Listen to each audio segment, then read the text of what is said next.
It is said in baseball, if you can play 500 on the road, you can go a ways in any given season. Well, the Barnstormers have done just that so far this year.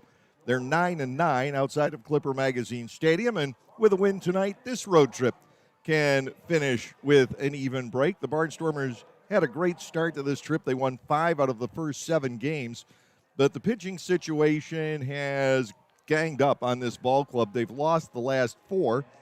Saturday, the first of the 4 straight losses, was a tight, low-scoring game on a rainy night at Long Island. The ball didn't travel at all on Saturday, but these last 3 games have been high-scoring, and the Barnstormers, with a barrage of runs against them in the middle innings, have dropped these last 3 ball games.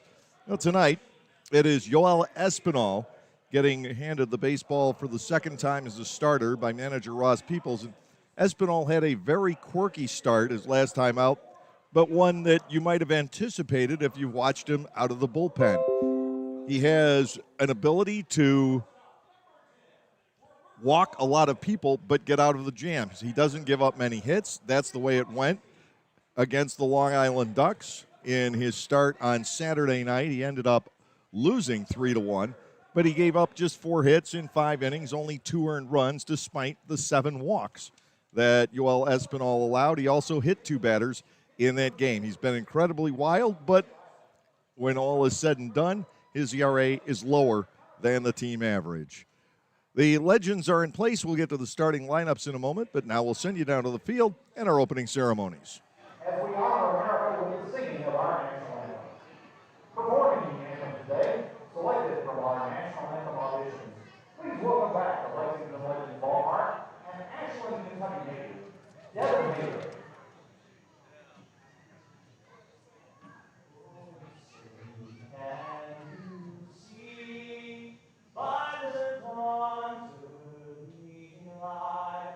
What so proudly we hailed at the twilight's last gleaming, whose broad stripes and bright stars through the pale perilous fight, o'er the ramparts we marched, were so gallantly streaming.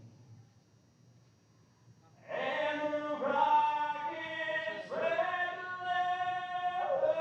arms bursting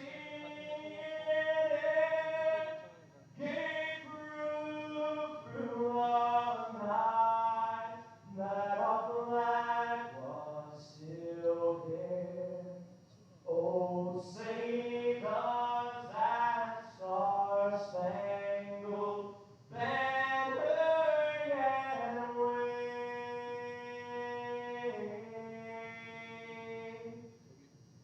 For the land of the free and the home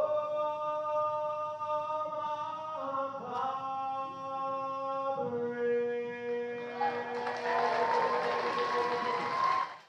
A job very well done tonight on our national anthem here at Lexington Legends Ballpark. Good evening, everyone. Once again, Dave Collins with you as we wrap up this road trip that seems to have taken forever. The Barnstormers have gone to the far corners of the Atlantic League and the near reaches as well, with the trips to York and Southern Maryland involved. But it's the finale of a 12-game road trip with right-hander Dustin Beggs on the hill for the Lexington Legends.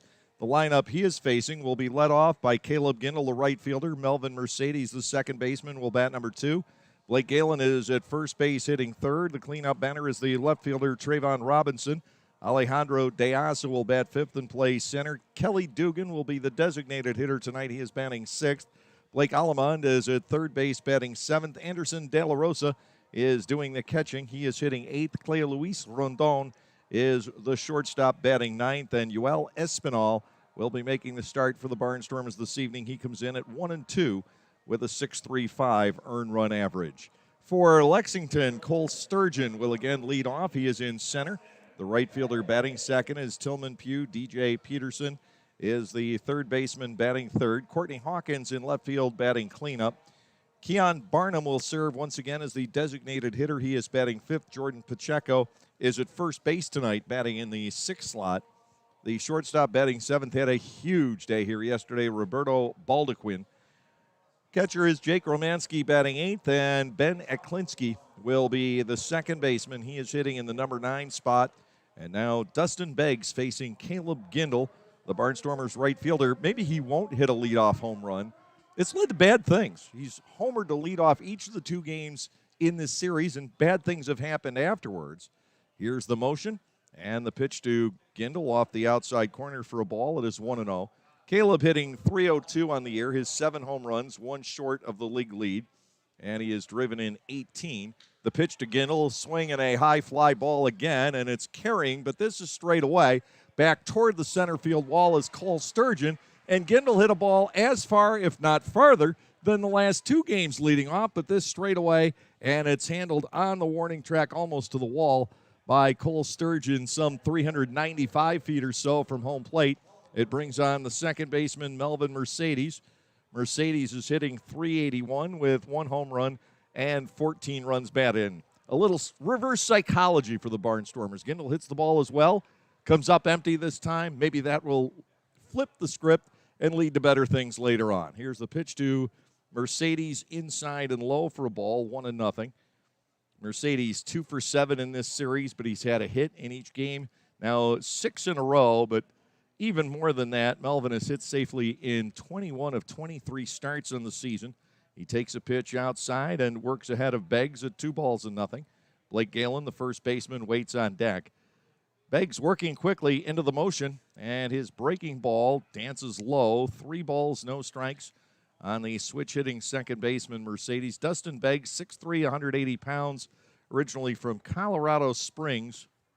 He delivers a strike, getting the outside corner at the knees. It is 3-1. Beggs is 28 years of age. He's making his 5th start for the Legends. He has not factored in a decision as of yet. He's 0-0 with a 3.6 earned run average. 3 balls and a strike, and he finds that same spot, this time with a breaking ball.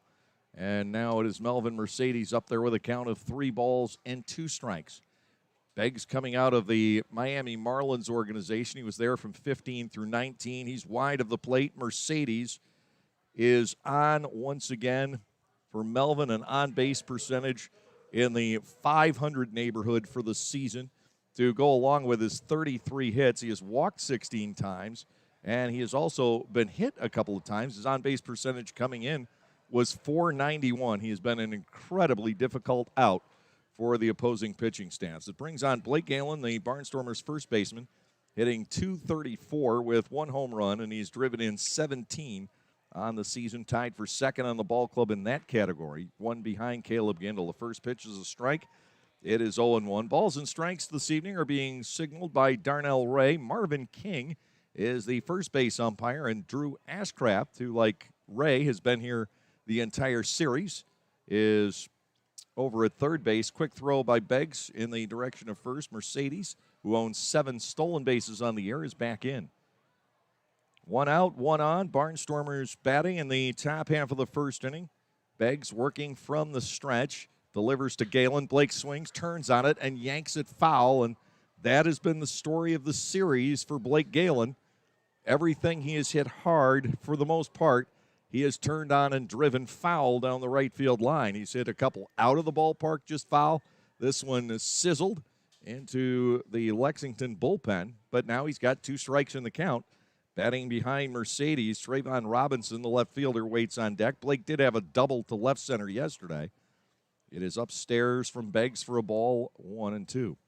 Dustin Beggs got to AAA in 2019. He was with the New Orleans Zephyrs, who no longer exist. 6-4 that year in the 2019 season. But Beggs is a product of the University of Kentucky. So it's a homecoming for him. Another quick throw over to first base. Mercedes scrambling back in. Barnstormers have not been quiet here in the first inning. Gindel, a deep fly out. Galen with the very hard-hit liner foul into the bullpen. He now trails 1 ball, 2 strikes. Mercedes out to lead. To Galen, a breaking ball. That doesn't get there. Dustin Beggs looking to sneak it in the back door. Didn't quite make it to that outside corner. Blake Galen batting 2 balls and 2 strikes. The average is low. The walks are up. He is tied for second in the Atlantic League in bases on balls. 23 on the season. Mercedes Bluffs doesn't go. Ground ball pulled foul by Galen. And he will stick around with a count of 2 balls and 2 strikes. And it's always been one of Blake Galen's strengths, walking more than he has struck out. He has over the course of his 8 seasons with the Barnstormers. He has a very discerning eye at the plate. 2 balls, 2 strikes, still to Galen. Beggs working out of the set. Mercedes goes nowhere. The ball is popped up foul, coming back toward the seats on the third base side. There will be no play for Romanski. Galen will continue to bat with a count of 2-2. He was taking pot shots at the right field wall here earlier today. I was actually given reverse information, or I misheard it. It's 318 down the right field line, 320 down the left field line here. I think I either was given that in reverse or heard it in reverse the other night. 401 to straightaway center. Mercedes takes off the pitch, cut on and fouled back. Galen and Beggs making each other work here in the top half of the first inning. Mercedes on the move for the first time through this entire Blake Galen at bat. Melvin aboard with the 1-out walk. We talk about the 23 walks for Galen. Well, Melvin Mercedes is not terribly far behind. That was his 17th and the 6th for Melvin in the last 4 games. 2 balls, 2 strikes to Galen. Beggs again comes to the set. He'll fire to first base. Mercedes not taking too many liberties over there. He's back in. The Barnstormers trying to get out of here with a win and salvage the series. If they can do that, they will be 500 on this road trip, back over 500 on the road for the season.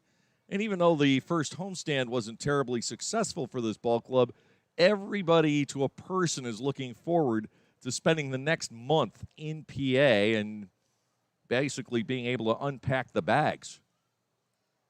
Home for 21 of the next 25 with a 4-day series in York. Sandwiched in the middle of that, lined into right field, a base hit. Mercedes almost taken out by it. Blake Galen with a single into right. Another hard hit ball by the Barnstormers here in this first inning.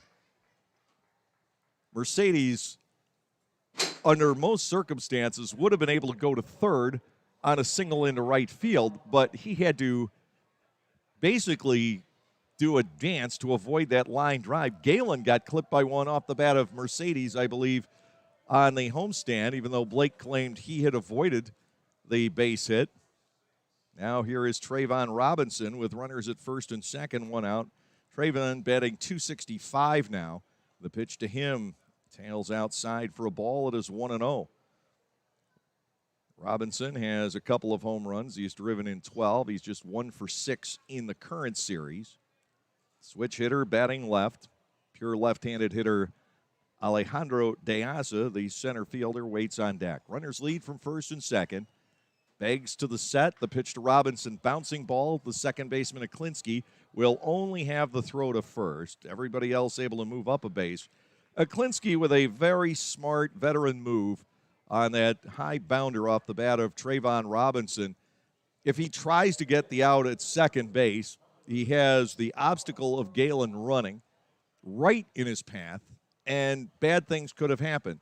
Now he allows Beggs the opportunity simply to retire Alejandro De Asa, and the Legends would be out of the inning. De Asa is quiet here. He's 0 for 6 in the current series after tearing it up at Long Island over the weekend. .316 with 5 runs batted in for the big league veteran. Batting with Mercedes at third, Galen at second, and 2 outs. Here in the first inning, ground ball right side. Aklinski will be there in the hole. From the grass, he throws. De Asa is cut down. Beggs works out of trouble here in the top of the first inning. No runs on a hit, no errors. The Barnstormers strand 2. Yoel Espinal about to take the hill for the Barnstormers. We'll tell you more about Yoel when we return on the Lancaster Barnstormers YouTube channel. You can enjoy a night at the ballpark and help out the United Way of Lancaster County.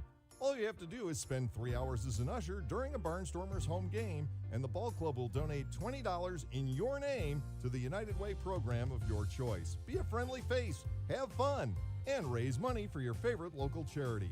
To sign up, go to the LancasterBarnstormers.com website and head to the community link, and we'll see you at the ballpark. When everyone has a different craving, Wegmans Meals to Go has it all. All right now, all in one delivery. Pizza with the kids' favorite toppings, a delicious sub made the way you love, fresh sushi for the whole group, and so much more. It's how busy people get busy eating the meals they love. Order on the Meals to Go app or at mealstogo.com to make everyone happy. Wegmans Meals to Go. All your favorite meals all in one delivery.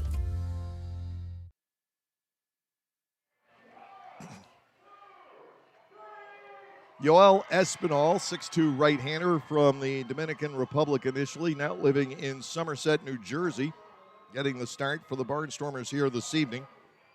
Now, you look at Espinal's stat line, if you're the opposing team, it can be a little bit intimidating. You don't know what in the name of Nuke LaLoosh you're about to run into, because in 17 innings, Yoel has walked 26 and hit 9.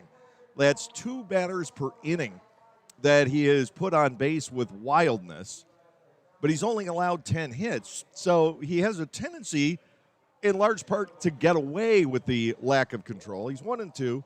His earned run average, 6.35 in his start on Saturday against Long Island Ducks. Espinal walked 7 and he struck out 1, but gave up only 4 hits and 2 earned runs in 5 innings and a 3-1 loss.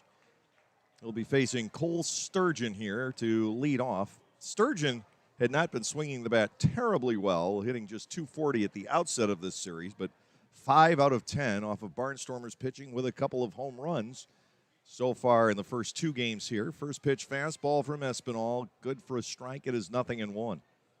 Espinal working with Anderson De La Rosa as his battery mate here tonight. The 0-1 pitch, fastball is up and away for a 1-ball and 1 strike count. Blake Allemond is at third. The shortstop is Cleo Luis Rondon. At second base, Melvin Mercedes. At first is Blake Galen. And Espinal wide of the plate for ball 2. It's 2-1. Trayvon Robinson, Alejandro De Asa, Caleb Gindel framing the outfield from left to right. With Espinal on the hill, he is in too close. He has fallen behind Sturgeon 3-1. The other part of seeing that stat sheet is that the Legends are not going to be up there swinging terribly aggressively. They figure they can wait out Espinal. Sturgeon does just that and draws ball 4 inside and low. Leadoff man is on for Lexington. Tillman Pugh, the right fielder, a right-handed hitter, stepping in. Pugh is also 5 for 10 in this series. He's hitting .333 now on the year with 3 home runs, 16 runs batted in. The one-time Black Sox center fielder. We saw him for a season or 2, pass through Clipper Magazine Stadium during spring training. And as I've said earlier in this series, he is a guy that we all remembered because he played so well. He was very impressive and figured he would fit in the Atlantic League. There's Espinal hitting the batter. And that is number 10 for the season. The club record held by Shunsuke Watanabe, and it's not safe. Watanabe hit, if I remember correctly, 15 over an entire season. Espinal is still pitching in the first month of the season. We opened 4 weeks ago tonight at Gastonia.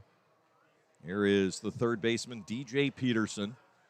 4 for 9 with a home run and 5 ribbies in the series and .294 overall. Espinal threw a first pitch strike. He has missed with 5 in a row. And now to Peterson, the fastball is high, ball 1 and no strikes.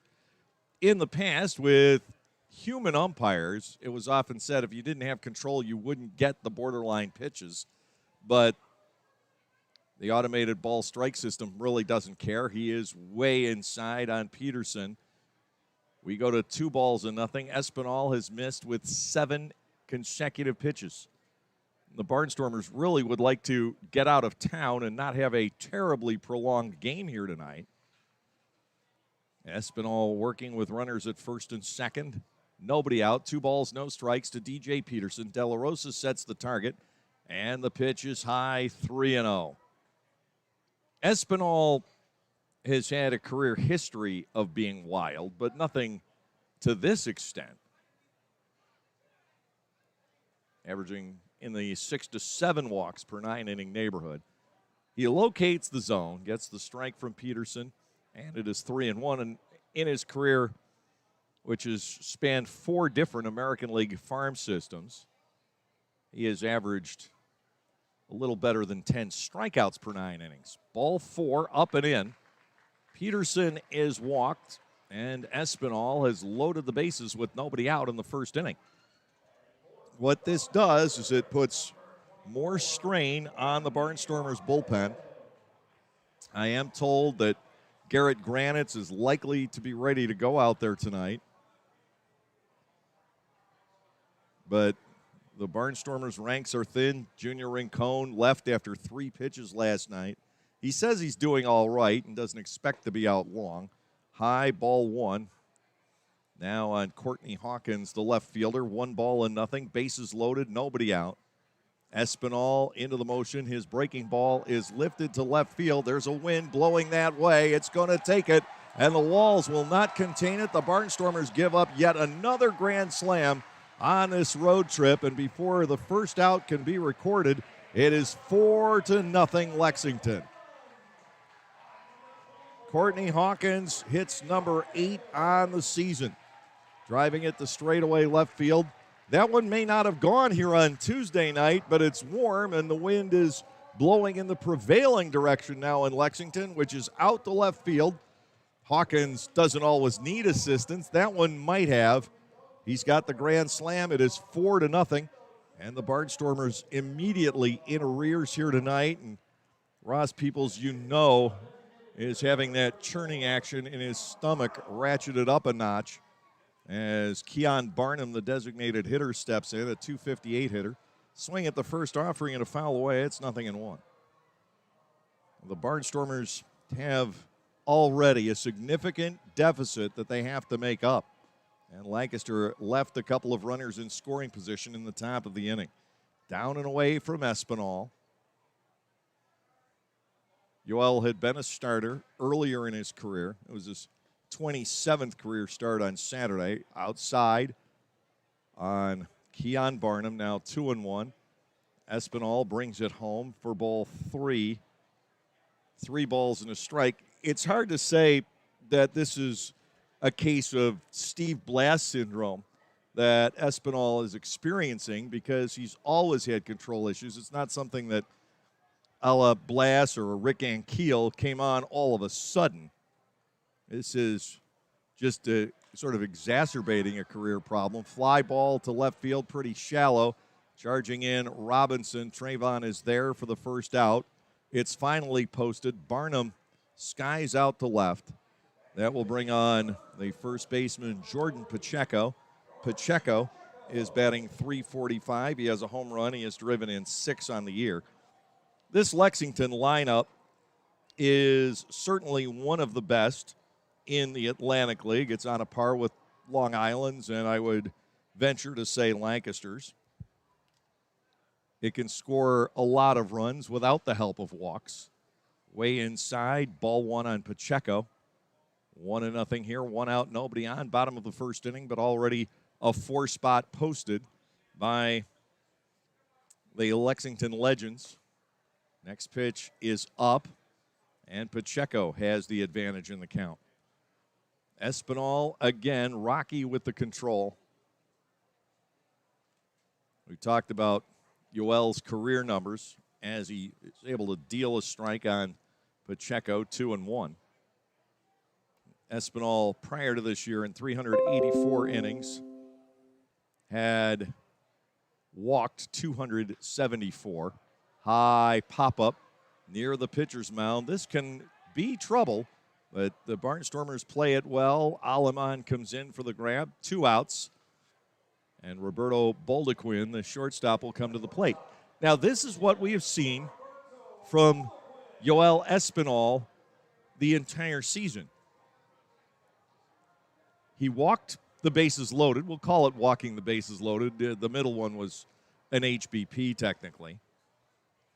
And then the control will be there for a few pitches, and he gets a lot of pop-ups and fly balls. First pitch is up to Boldequin. It is 1-0. And then he'll start missing again.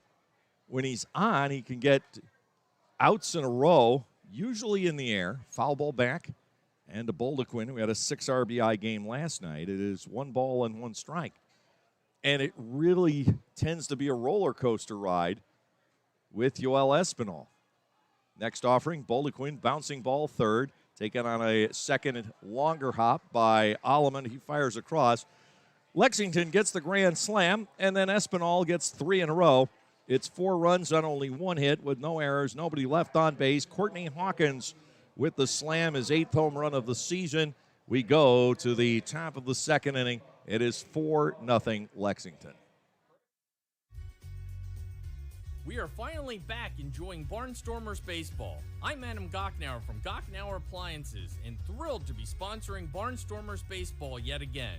We also wanted to thank all of you for your incredible support for our business during the pandemic. We are so happy to still be here helping you with the best brand names and the best prices of major appliances in the area. Enjoy the game, and we will continue to service you now and into the future. Gocknauer Appliances in East Petersburg and on the web at gocknauers.com. Like craft beers? Then the best place to be in Lancaster is Clipper Magazine Stadium. That's right, celebrate baseball or just a night with your friends at the Broken Bat Deck down the right field line. The Broken Bat features more than 20 local craft breweries plus product from a local winery. Food including Otto's Meatballs is sold off a pub-style menu.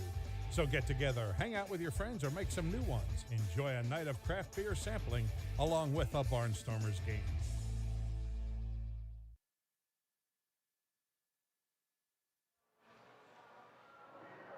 Dustin Beggs is staked to the 4-0 lead as we head into the top of the second inning. Kelly Dugan, Blake Allemond, and Anderson De La Rosa, the scheduled hitters for the Barnstormers, once again needing to play from behind. But tonight it is not the middle innings where the explosion occurs, but right away, first 4 batters of the ball game, 2 walks, a hit batter, and a grand slam. The Barnstormers are in arrears. Jared Lakin hustles out to coach first base. Ross Peoples at third. Kelly Dugan is on to get things underway in the Lancaster second inning.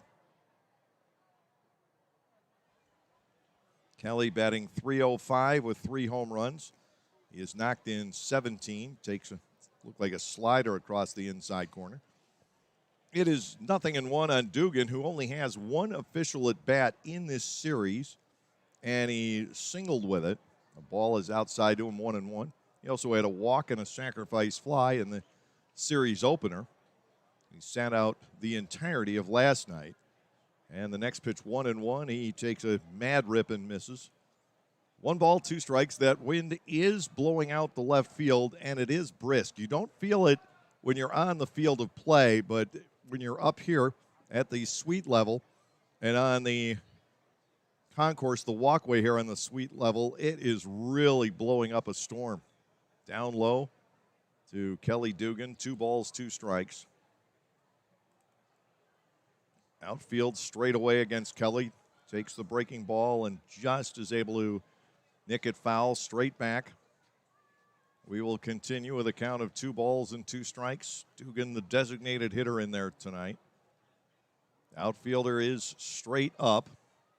Here is the pitch. Dugan with a breaking ball, rips it foul, and a fan in the front row down there tried to make the catch on that, and I would imagine he has some burning fingers right now.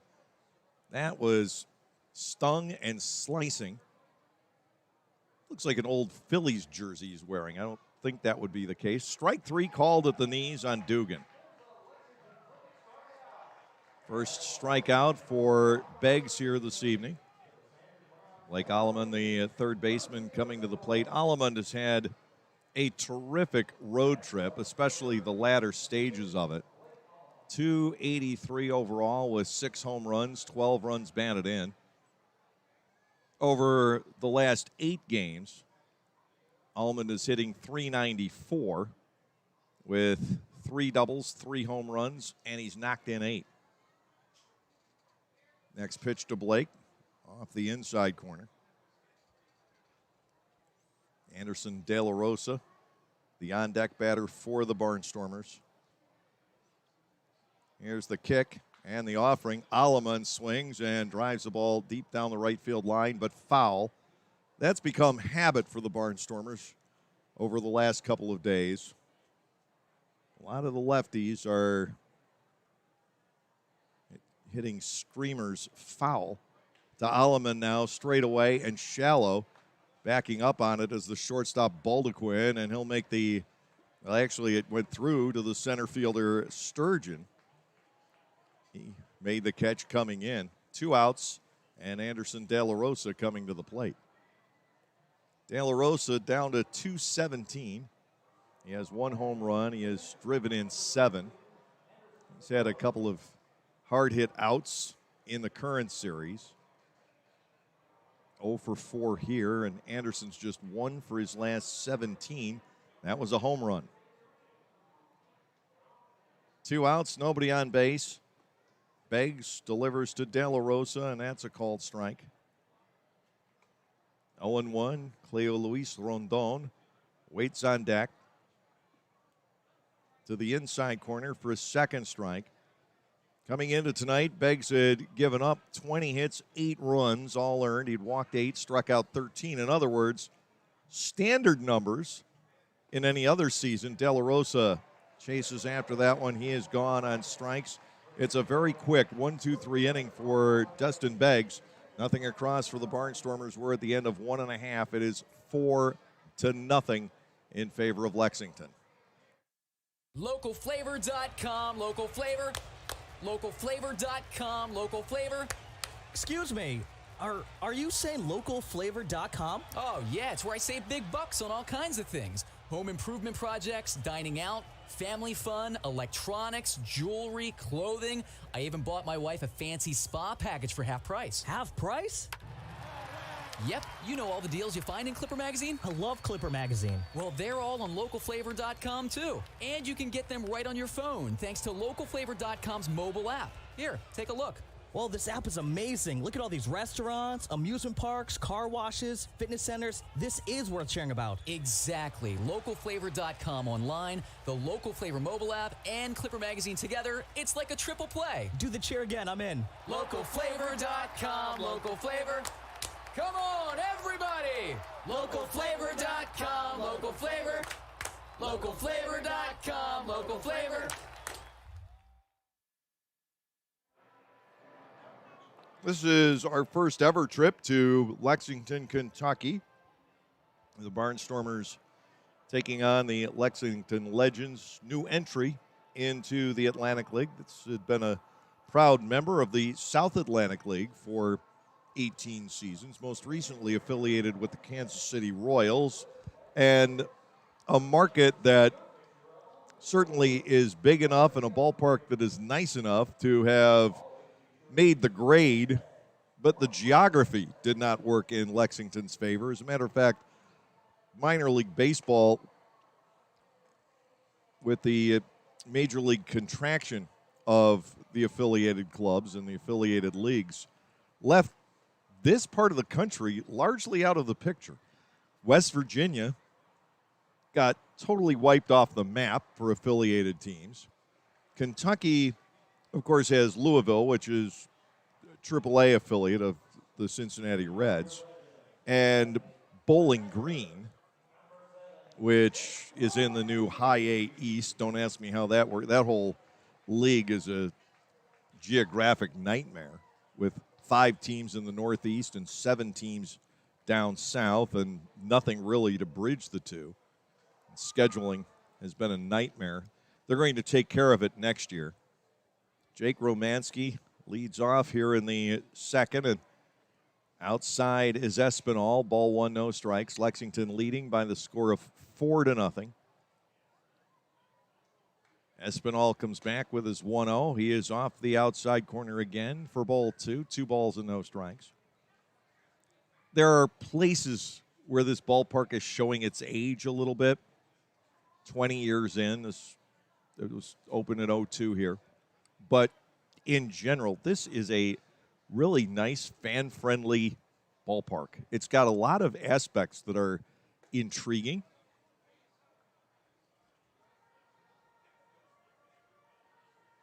And certainly you want to see it succeed here in the Atlantic League. This is actually a fairly big city, built a lot around the University of Kentucky, of course. Ball 4 is inside. Romanski picking up a 4-pitch walk. Ben Aklinski, the second baseman, will come to the plate.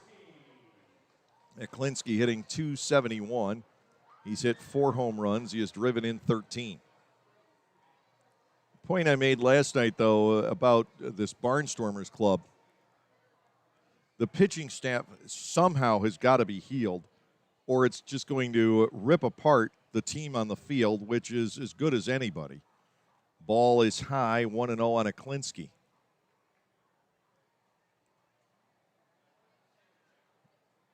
Espinal gets a strike on the inside corner at the knees, so he ends a streak of 5 in a row out of the zone. This is a nice town. It's worth the trip here. Although it's a long one, it's a very pretty drive here through the mountainous sections of the country. Ball 2 is inside 2-1. Depending on how you get here from Lancaster, the best way is to cut through western Maryland and then down 79 through West Virginia, which is a little bit different than the trip my wife and I took the other day with the one son. We came through West Virginia, not north-south, but east to west. An incredibly pretty drive on even a rainy day. Ball 4 misses. Aklinski is aboard. Espinal out of range with 8 of 9 this inning, and here comes Ross to use one of those precious timeouts. But he just about has to at this point. Espinal is a complete mystery how he could settle down last inning and get the final 3 outs in a blink after putting 3 guys on, giving up the grand slam. It just comes and it goes and it comes and it goes. The pattern seems almost random, batter by batter, whether or not Yoel finds the strike zone or not. He is really tough to hit when he does. But again, he's got men at first and second with nobody out. Cole Sturgeon, who walked and scored in the first inning, about to step in. And I know of a couple of fans, anyway, who plan to join us for this westward junket come our next trip here, which is in 4 weeks. It's actually the next stop we make outside of Pennsylvania. We'll be right back here to Lexington. 4 weeks from today, the Barnstormers have a camp day against the High Point Rockers. And Lancaster will jump on the bus after that and travel here to Kentucky. First pitch fastball, that misses to Sturgeon. Ball 1 and no strikes.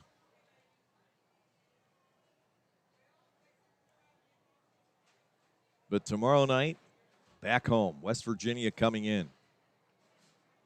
Called strike. It is 1-1. The Power might have an unfair advantage. They were off tonight. They played a doubleheader against High Point last night.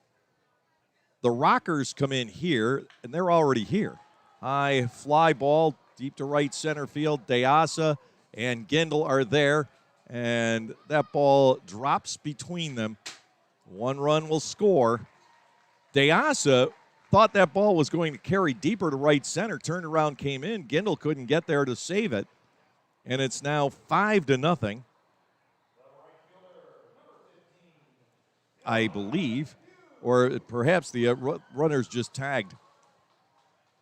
Runners are now at second and third anyway. I was trying to track what happened to that ball, and it, I guess, was caught out in right center. Deasa went deep and then turned and raced in. So it's second and third anyway, and the Barnstormers bring the infield in.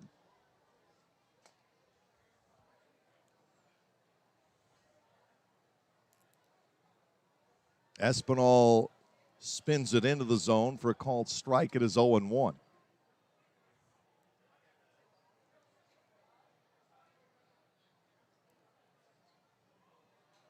So we'll get that cleared up for you. It was caught.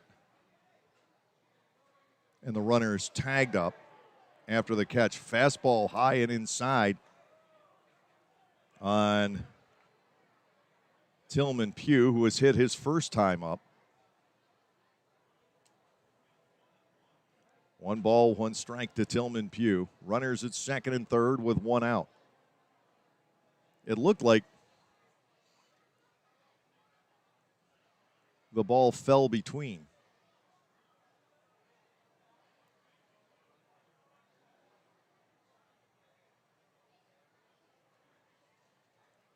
One ball, 1 strike to Pugh. Breaking ball gets the outer edge. It is 1-2. Well, just 1 hit for the Lexington Legends.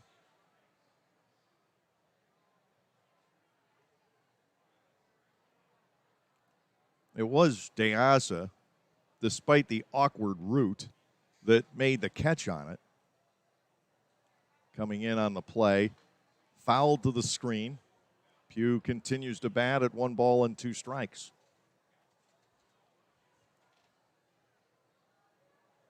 Romanski and Aklinski were able to tag because of the position in which DeAsa found himself. 1 ball, 2 strikes. Espinal would love to get the strikeout here, possibly a pop-up. Instead, he's down and away for ball 2, 2-2.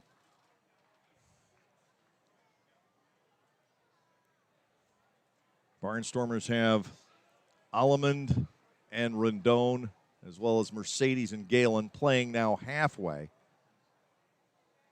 And a pitch swung on and missed. So that's a huge second out for Yoel Espinal. Second and third with 2 gone. And the batter will be the third baseman, Peterson. DJ Peterson walked back in the first inning as well.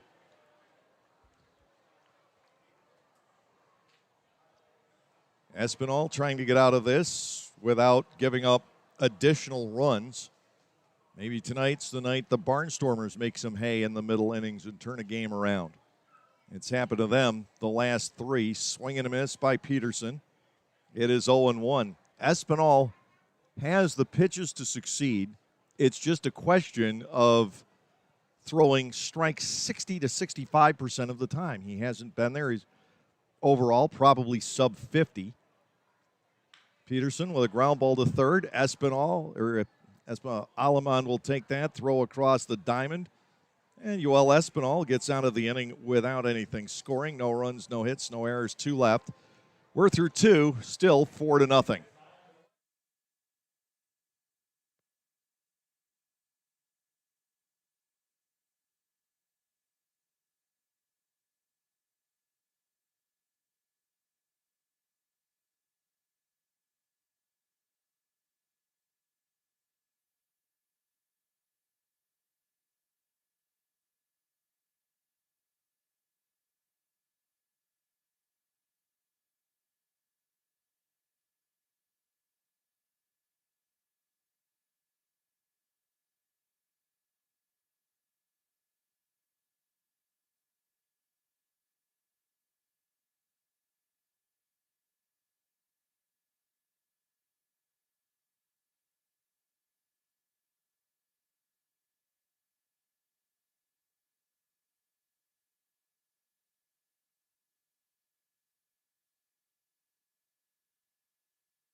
At Clipper Magazine Stadium, we have hot dogs and popcorn, peanuts, soda, and nachos. But what if, say, you are only 3 months old and mom wants to have a night out and watch the Barnstormers? Well, thanks to May Grant Obstetrics and Gynecology, the littlest of Stormer fans now have a place to go for dinner during the game. Tots can take mom to the Little Sluggers dugout behind Section 13 at the stadium for a comfortable private feeding experience. A brightly painted room with comfortable furniture and TVs tuned to the game, it is the perfect spot for baby and mom during a night at the ballpark. I'm an aficionado. I'm a sneakerhead. I'm a foodie. Gamer. I'm a gym rat. There are many names for enthusiast, A fashionista. but there's only one way to become one. By going all in. The Lexus IS Sports Sedan is our obsession. Relentlessly engineered and designed to be the most responsive IS ever. It's what we call going all in on the sports sedan. The Lexus IS.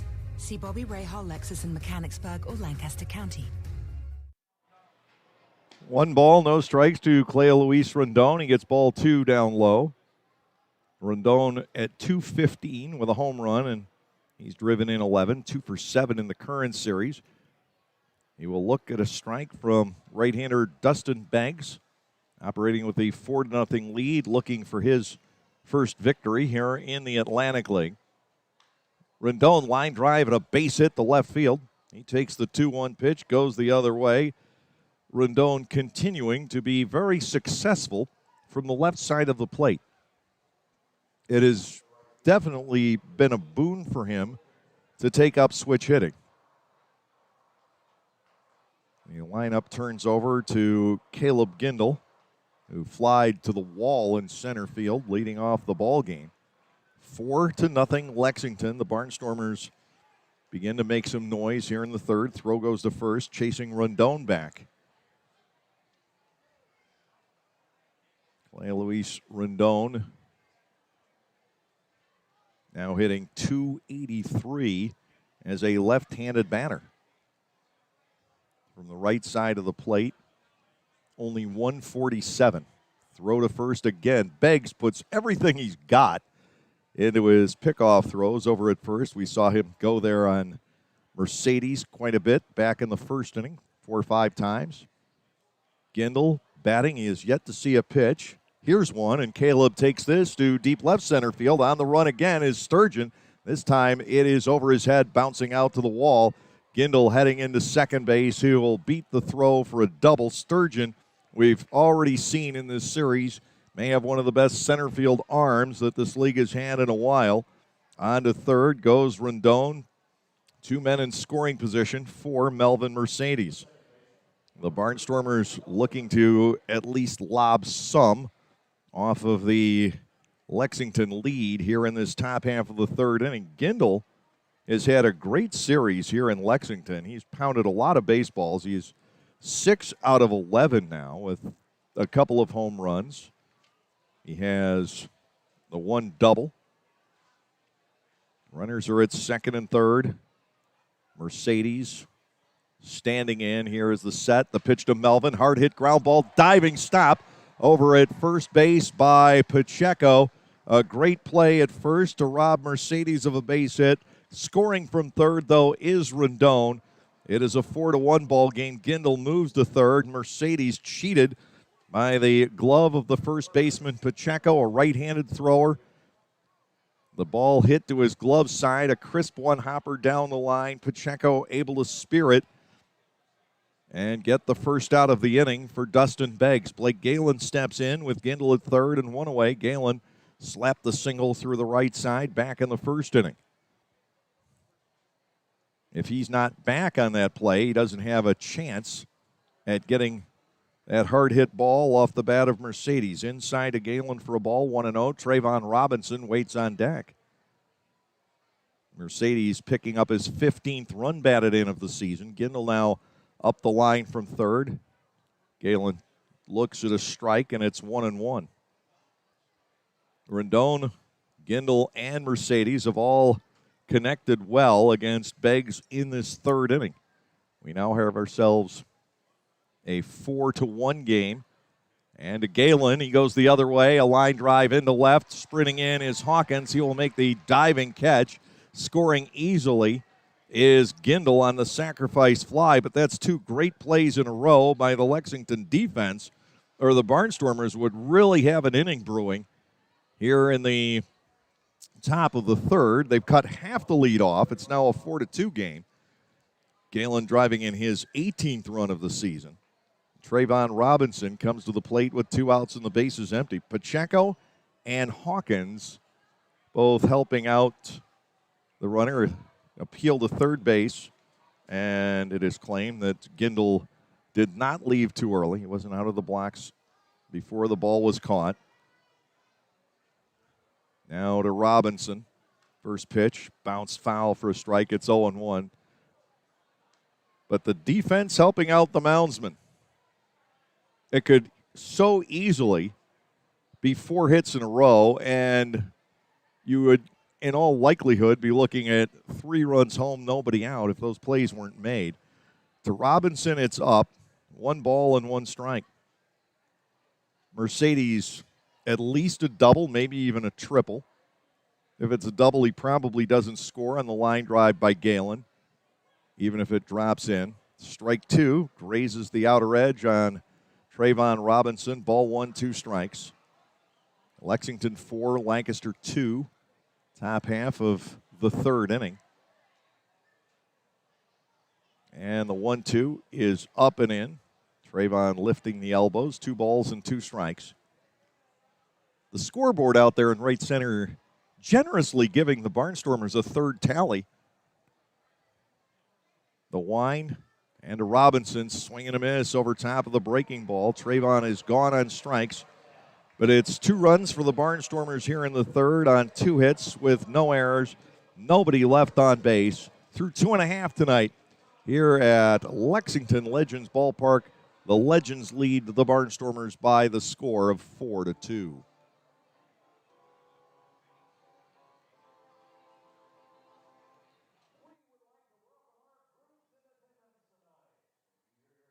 For the youth of our area, the Barnstormers are offering a wide variety of camps throughout the summer to teach everyone some tips on baseball and softball. Camps are offered to kids as young as 4 and as old as 12. Some even involve the parents. They run from June 15 all the way through August 28. For more information, go to LancasterBarnstormers.com and click on the Clinics tab. All presented by Orthopedic Associates of Lancaster. Pennsylvanians are creating their own soundtrack. Thanks to PA Lottery Scratch-Offs, excitement's back. Pennies, nickels, dimes, or quarters, no matter your choice, scratching's always in order. With big top prizes and second chance drawings, thrills await. They're out there calling. If it's excitement you seek and you're looking for action, play the PA Lottery. And keep on scratching. Must be 18 or older. Please play responsibly. Benefits older Pennsylvanians every day.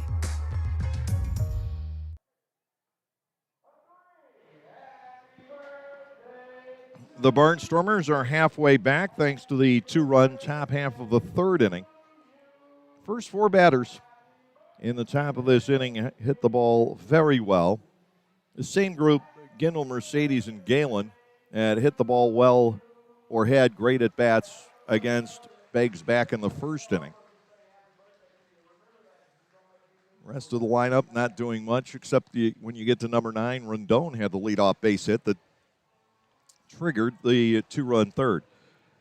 Courtney Hawkins had the grand slam back in the first inning, which, by the way, is the only hit so far tonight off of Yoel Espinal. His 8th home run of the season for Hawkins. Gindel tops on the Barnstormers with 7.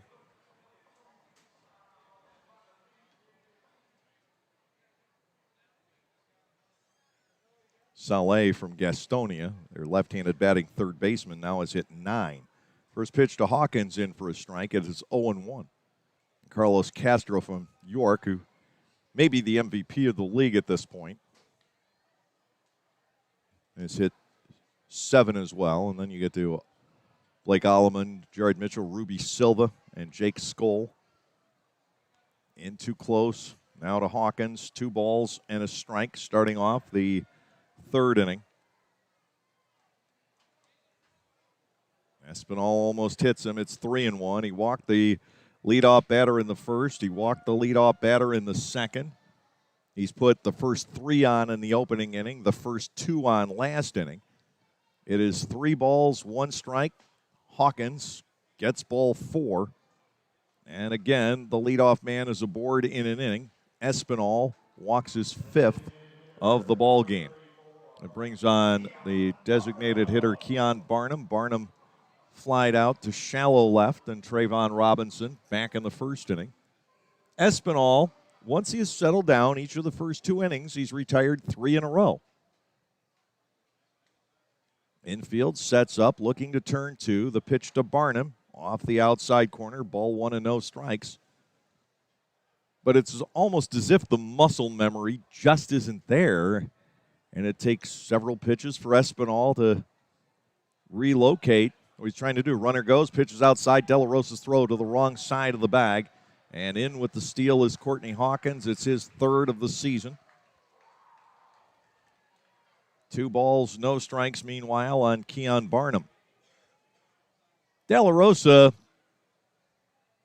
has gunned down 3 on the year, but he hasn't been able to get anybody in this series. And that throw was just not in the sweet spot for De La Rosa that he usually hits. It was to the shortstop side of the bag. And by then the tag was too late. Hopper over the mound, charging the play, Rondon. He will cut down Barnum on the play. Hawkins sticking around at second base, which is understandable because he thought, like I did initially, that Espinal was going to be able to make the leaping stop there, and he didn't want to be caught off second and out of scoring position. Ordinarily, a ball that goes 6-3, you're the runner at second, and the ball is hit toward the middle. You go to third, but it looked like Espinal was going to be able to come down with that. And Hawkins holding on at second base. Kind of a break for the Barnstormers. Now here's Jordan Pacheco. Pacheco popped out to the third baseman Alaman near the mound his first time up. Swung on, and that ball is blasted fouled on the left field line. 0-1, the count on Pacheco. 4-2 Lexington here in the 3rd inning. The Barnstormers have gotten to Dustin Banks for 2 runs in 3 innings. Again, the Barnstormers have one of the better lineups, one of the better offenses in the Atlantic League. That has not been the issue. Pitch now hit to right field. Sinking in a hurry. Racing in is Gindel. He's not going to be able to get to it. It falls for a base hit. Hawkins on to third. Pacheco aboard on the blue pit to right. And there are legends at the corners with 1 out for Roberto Boldequin. Boldequin, the 6 RBI game last night, has a chance for at least 1 here. Tonight, 0 for 1 on a ground ball to third that closed out the 4-run first inning.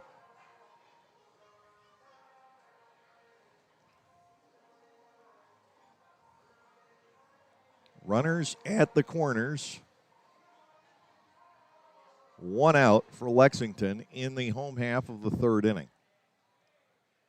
Southern Maryland and York are scoreless into the top half of the 6th at Peoples Bank Park. Gastonia trailing Long Island 2-0 at the end of 4. Joe Iorio on the hill for the Ducks. He's been one of the best pitchers in the Atlantic League so far this season. The Barnstormers got to him for 3 runs in 7 innings. Still a quality start. A strike delivered to Boldequin. It is 0-1. And then won the game against Hunter Cervenka in the 8th inning on the pinch hit 3-run double by Ladarius Clark. 1 strike here on Boldequin. Espinal comes back. That is smashed up the middle. Base hit center field, and Lexington gets 1 of the runs right back. Boldequin with an RBI single to drive in Courtney Hawkins. And it's now a 5-2 ball game with Jake Romansky, the catcher, about to step in. Straight back over second base. Once it got past Espinal, there was no chance for a play. Romansky walked back in the 2nd inning. Barnstormers team ERA keeps climbing. Coming into tonight, 7.75. it has been an unmitigated nightmare that could have been held off greatly way inside, and that comes off the shoulder of Romanski. Oh, now the bases are loaded with one out here in the third. The second batter hit by Espinal tonight. That is 11 on the season. We've set records for team walks in a game, individual walks in a game, and Espinal is well on his way to the record for hitting batters in a season. Bases are loaded now for Ben Aklinski, the second baseman. He walked in inning 2. And you could talk about the electronic sensors and there being more walks overall in the Atlantic League this year, possibly as a result. First pitch is a ball on Aklinski. It is 1-0. We can't say for certain because there are so many younger pitchers in the league. Tough to separate the factors. But that doesn't explain the HBPs and the wild pitches. Barnstormers have the infielders all the way in. Any ground ball will come to the plate to Aklinski. He almost gets hit. And it's ball 2 and no strikes. Make it 3-0. Pacheco at third, Baldequin at second, Romanski the runner at first. Espinal getting the signals from Anderson De La Rosa. The 3-0 pitch right there, and Aklinski appeared to be taking the entire way. 3-1 now. A ground ball at somebody is very much needed here to keep the Barnstormers within reach in this game, trailing 5-2, bottom half of the third inning. Espinal ready to go. The pitch knocked foul out of play to the right. It will go to 3-2. Dominic DeSabatino will get the start tomorrow. Ross is looking at some people. He's talking to some people, trying to revitalize this pitching staff, but the veterans just aren't out there. You ask anybody around this league, around other leagues, inside, actually behind the batter. There was a throw back to the plate, and that was not in time. A run scoring, but it's a dead ball if it hits the batter. It was ball 4, actually. It didn't hit him. And the wild pitch scores Pacheco. So it's the 6th walk and not the 3rd HBP. The ball behind Aklinski for ball 4. It got away. A wild pitch, scoring another run.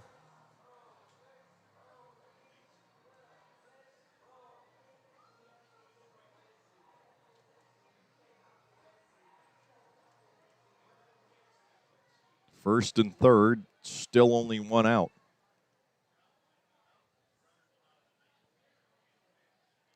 Swinging a foul ball back.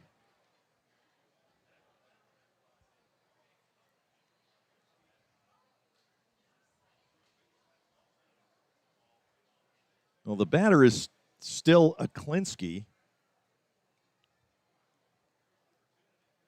That was, by the way, ball 3, I guess. The scoreboard had 3-1. Doesn't matter. That ball is crushed deep to left field. Way back it goes. And the walls will not contain it. Aklinski, a 3-run home run. And that is a 5-run inning now. It is 9-2.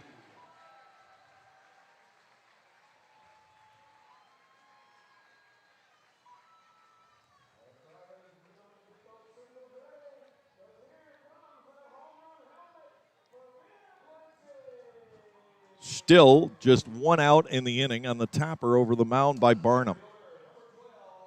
Cole Sturgeon will come to the plate for the 3rd time in 3 innings.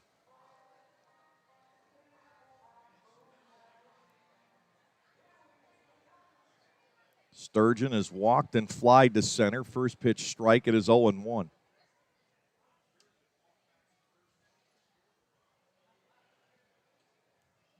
The ticket to this season, as it now appears to be the case, was to have gotten as many veteran pitchers as you could to start the year and hope that you would be able to keep enough of them around. Ground ball up the middle. There's Mercedes. He's got to make a long throw. It is not there in time.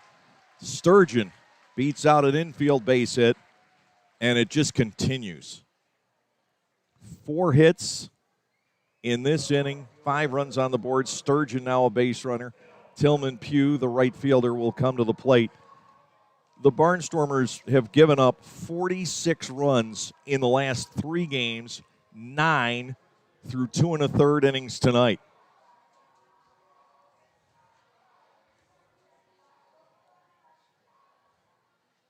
Tillman Pugh will step in, and he's been hit by a pitch, and he is struck out. Good-looking breaking ball, gets back for a called strike. It's 0-1.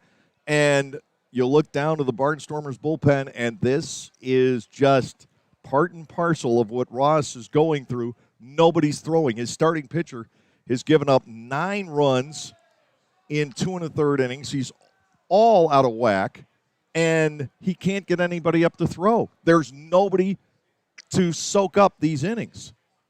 There's nobody there. Rincon down last night. The pitch way inside to go to 2 balls and a strike now on Pugh. And again, it is something that simply snowballs from one game into another and into the next.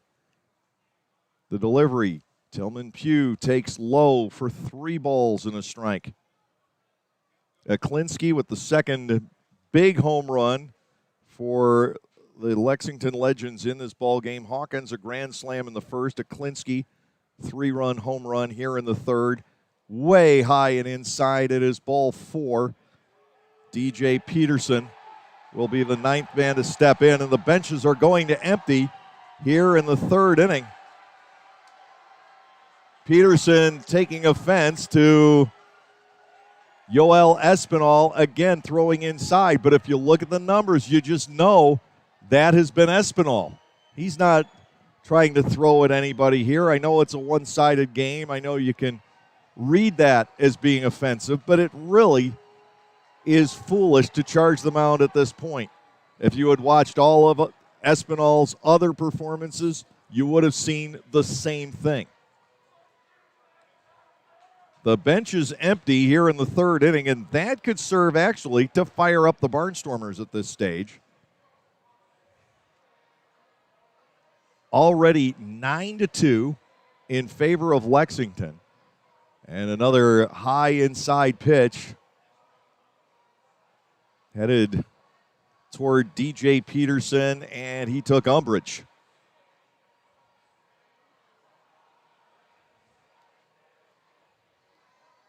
Espinal has been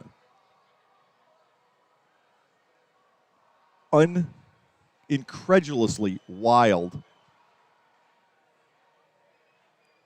At times, he gets the plate. When he gets the plate, he's very good. We've seen it twice tonight, 3 outs in a row. And potentially he is frustrated.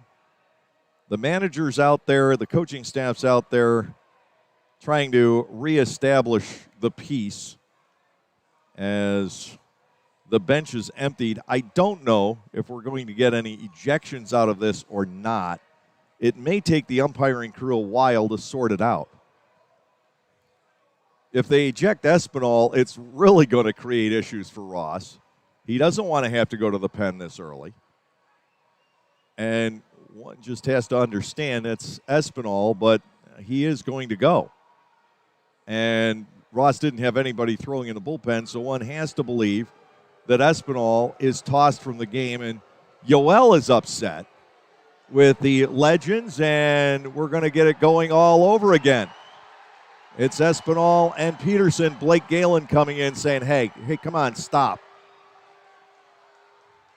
Trayvon Robinson getting into the mix just down below. But so far, it has not appeared that any punches have been thrown. A lot of ugliness here in the 3rd inning. And the worst part of it is I don't see any intent whatsoever. If you've watched Espinal all year, you know this is what's been going on.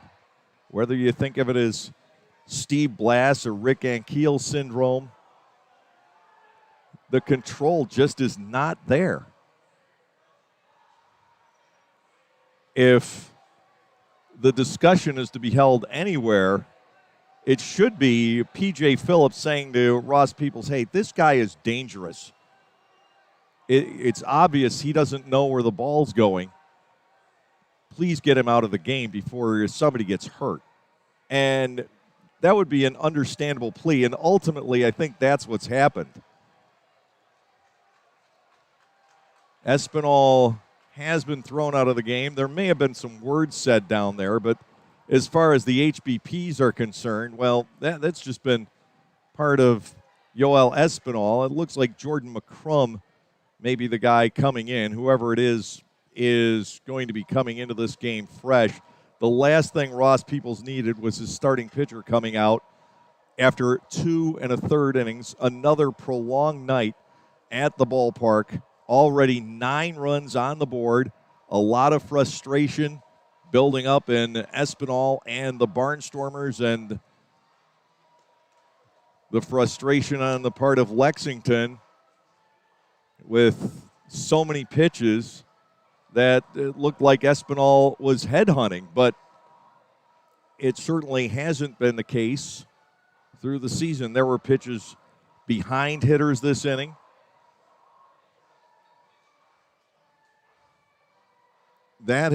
It's been a season-long issue for Yoel Espinal. So we're going to take a break here and sort things out when we come back. And let you know, I believe it is Jordan McCrum coming into the game. He's got all day to warm up, and I take that back. It is Daniel Taggart coming into the ball game. Daniel Taggart, it is 16, not 29. Taggart coming in, and we'll take a break and pause for these messages. 72 years and 4 generations and still going strong. We are Gochenauer Appliances in East Petersburg, and we want to be your appliance store now and into the future. We sell all the best brand names of appliances at the very best prices. We also deliver, install, and service what we sell. Shop local and with your 4-generation hometown appliance store. Come to Gochenauer Appliances and see what a great appliance purchase experience is all about. You can even shop from home now at Gochenauers.com.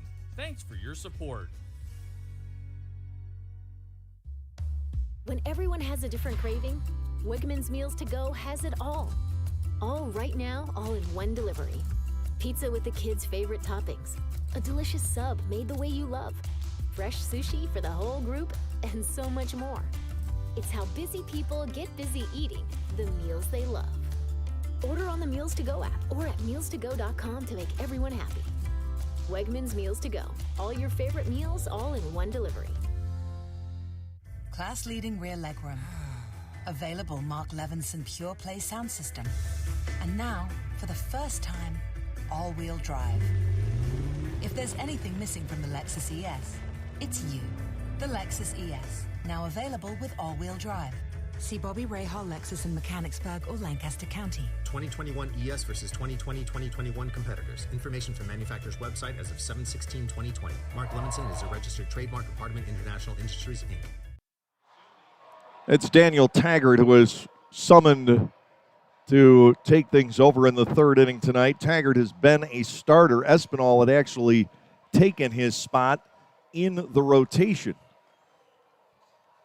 1st and 2nd, 1 out, 9 runs on the board. We've had back-to-back bench-clearing incidents in the 3rd inning as Yoel Espinal completely lost any sense of location, and several times here in the 3rd inning, as well as in the 1st, he was very high and inside, a couple of pitches behind banners, and again, probably no intent on the part of Espinal, who has just struggled terribly with his control. DJ Peterson, now the batter. He was walked in the first inning. There have just been so many incidents. I don't know if it was Peterson who necessarily charged initially. It might have been Romanski who was hit. It's just been crazy here. And now Taggart is high for a ball, 1-0. Daniel Taggart is 0-2 with a 12.42 earned run average.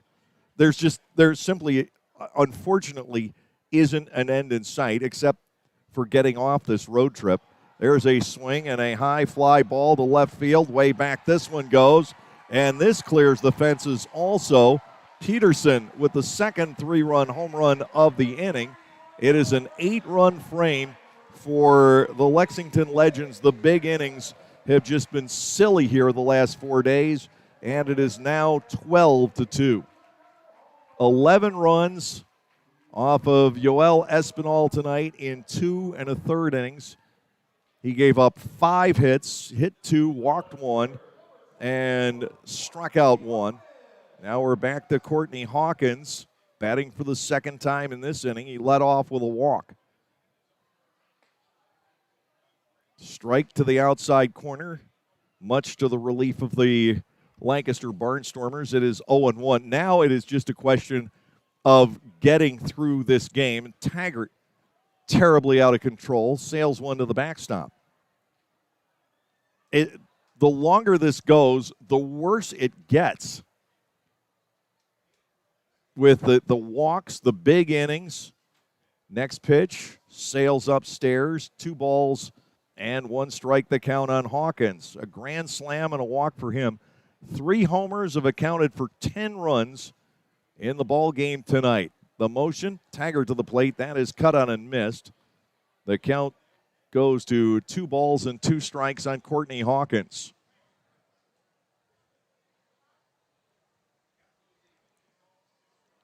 You just want somebody to come in to the rescue with this pitching staff. Ball 3 is outside and low, 3-2. Where that rescue is, you don't know. You have to just conjure it up in your imagination at this point in time. 3 balls, 2 strikes, Taggart to the plate. That is taken into center field. Sounded like it cracked the bat, but still a base hit.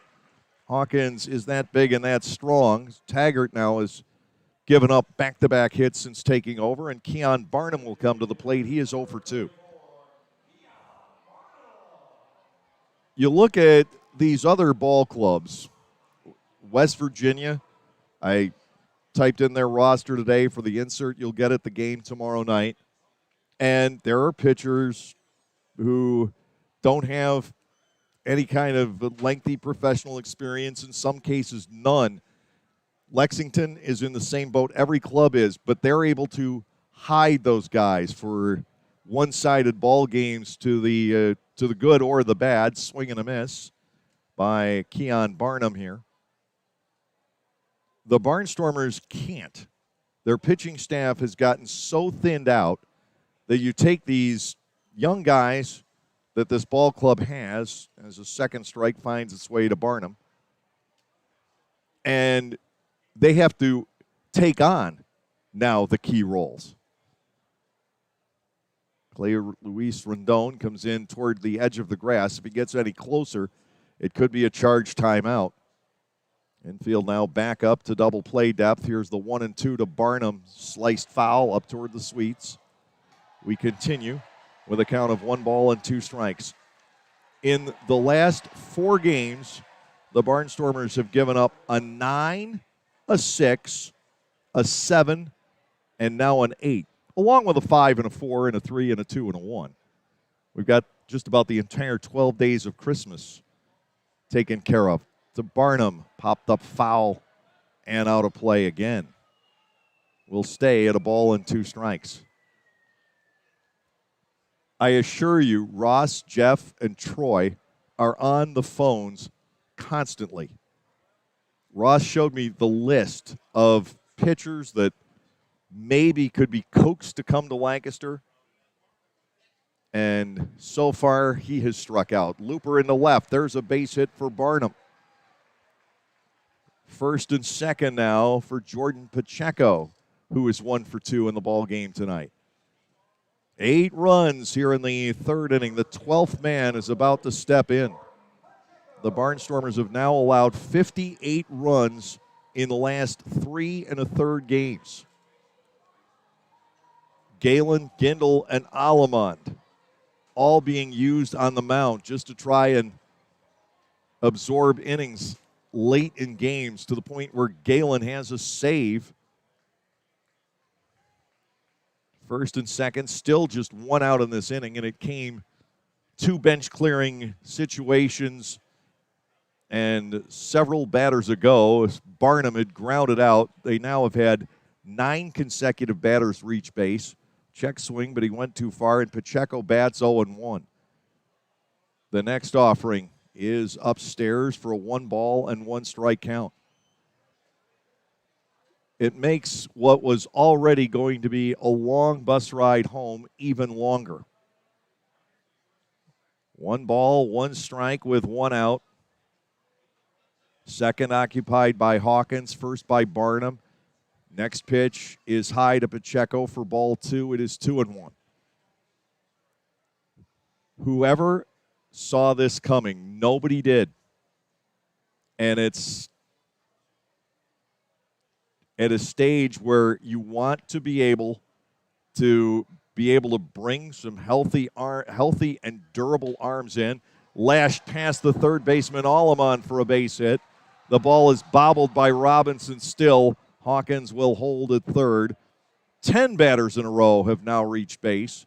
And they're loaded once again, this time for Baldequin, who has only knocked in 7 runs in the last couple of days. Tonight, an RBI single and a ground ball to third. This inning started with a walk, a stolen base, and an out that didn't advance the runner. And you thought, well, they might get 1 home. Now, 10 in a row have gotten on. We've had the 2 bench clearing incidents. Order had been restored, and then Espinal started chirping toward the first base dugout. There was a response. Blake Galen was able to play an intermediary.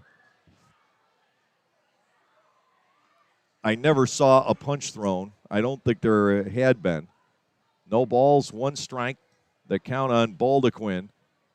The Taggart pitch, high bouncer, first base side. Galen goes back to get it. He'll throw to Taggart covering. It wasn't artistic, but it got the job done. The out 3-1. Baldequin gets an RBI as Hawkins scores, and it's now 13-2.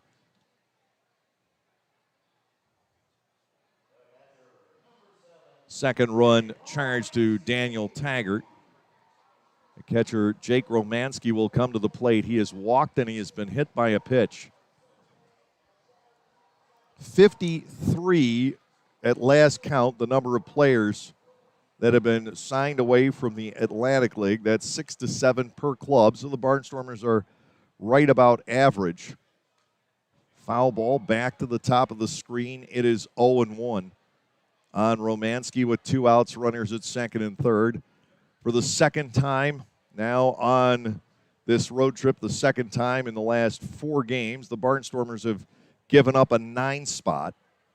Long Island struck for 9 in the bottom half of the 5th on Sunday afternoon at Fairfield Properties Ballpark. 0-1. The next pitch curls toward the inside corner, doesn't get back. Romanski bats at a ball and a strike. Espinal working just 2 1/3 innings here. He threw 5 on Saturday night at Long Island and did walk 7 and hit a couple, but nothing to this extent. Swung on and missed. It's 1-2. The Legends, by the way, are well on their way with the 13-2 lead to going 11-0 in their own ballpark. They're 5-6 on the road. They have not lost yet on their own field. 1 ball, 2 strikes with 2 outs. Taggart will deliver. It's fouled back. Will do it all again. Daniel Taggart has thrown pitches well into the 20s. This is the 14th man to bat here in the bottom half of the 3rd inning.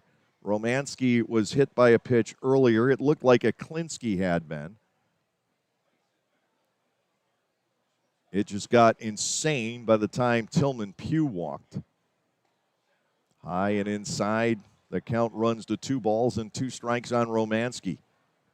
And here we sit, an hour, 15 minutes plus, and still playing the bottom half of the 3rd inning. 2 balls, 2 strikes with 2 outs, runners at second and third. The pitch is punched foul as Romanski battles. Up here, 2 consecutive pitches we thought Aklinski had been hit, and with pitchers that were actually behind him. And they went as ball 3 and ball 4, with apparently no contact with the back being made.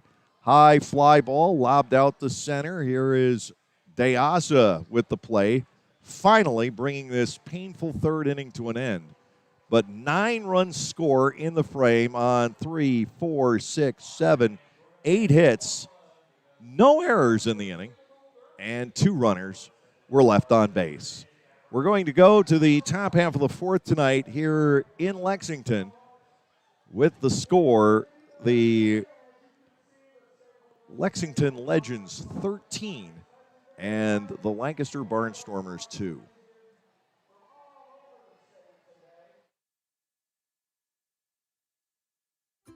At Clipper Magazine Stadium, we have hot dogs and popcorn, peanuts, soda, and nachos. But what if, say, you are only 3 months old and mom wants to have a night out and watch the Barnstormers? Well, thanks to May Grant Obstetrics and Gynecology, the littlest of Stormer fans now have a place to go for dinner during the game. Tots can take mom to the Little Sluggers dugout behind Section 13 at the stadium for a comfortable private feeding experience. A brightly painted room with comfortable furniture and TVs tuned to the game, it is the perfect spot for baby and mom during a night at the ballpark. I'm an aficionado. I'm a sneakerhead. I'm a foodie. Gamer. I'm a gym rat. There are many names for enthusiast, A fashionista. but there's only one way to become one. By going all in. The Lexus IS Sports Sedan is our obsession. Relentlessly engineered and designed to be the most responsive IS ever. It's what we call going all in on the sports sedan. The Lexus IS. See Bobby Rahal Lexus in Mechanicsburg or Lancaster County.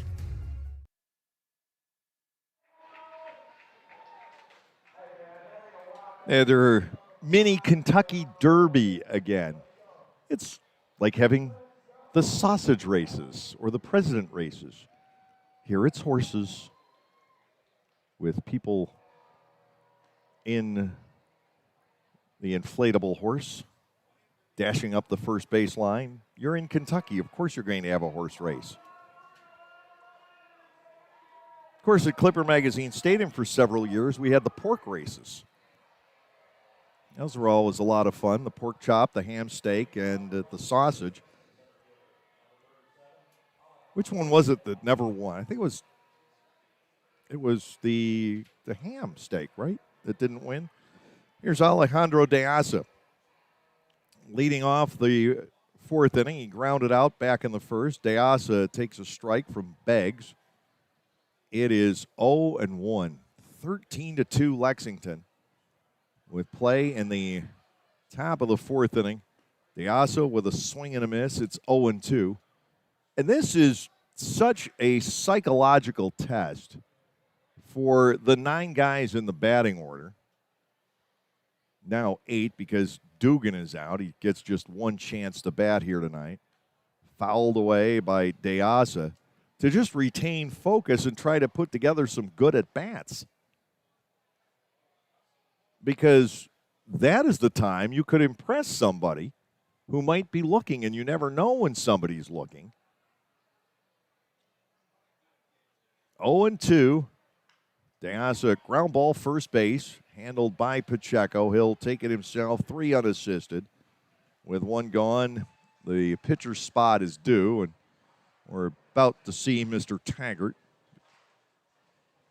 This is where the double hook rule, I think, was worth trying, and I think it needs to be abandoned. Too many of the teams in this league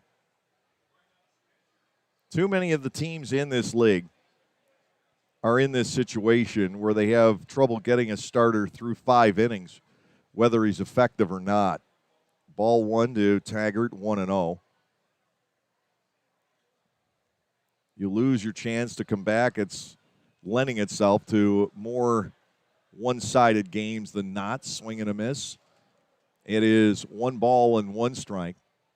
I think it's a marvelous idea given a solid starting rotation and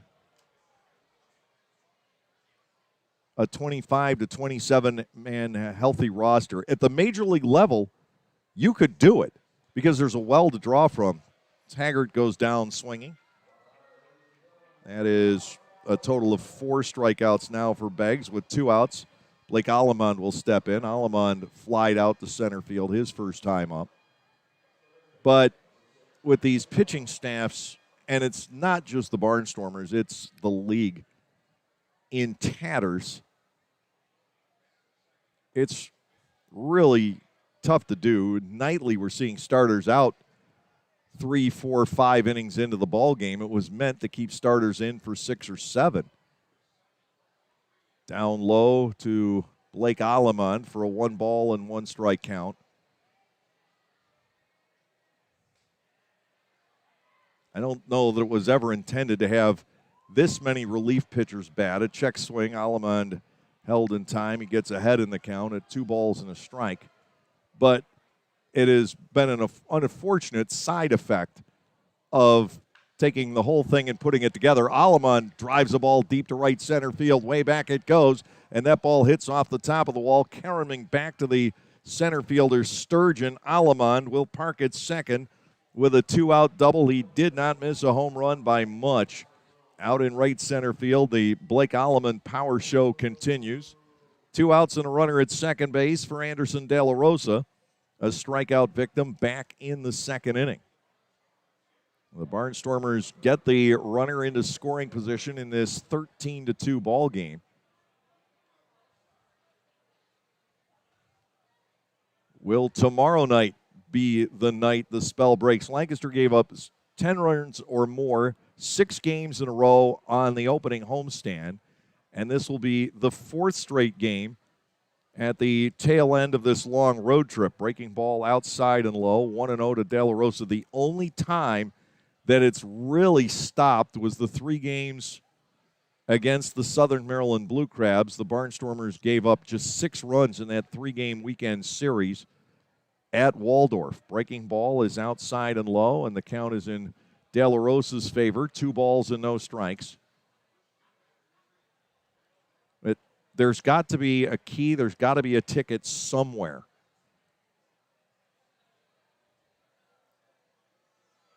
Two balls and nothing to De La Rosa.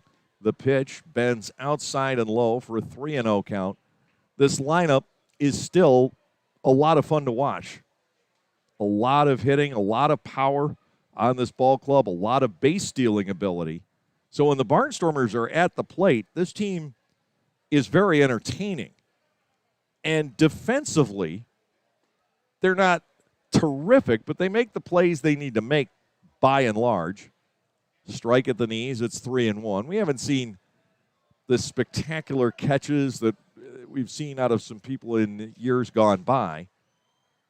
But they make the plays they need to make.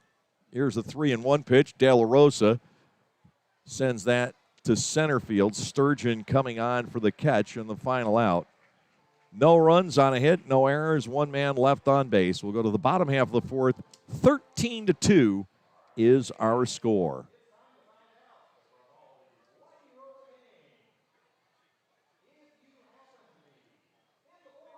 New to Clipper Magazine Stadium in 2021 is Otto's Hospitality.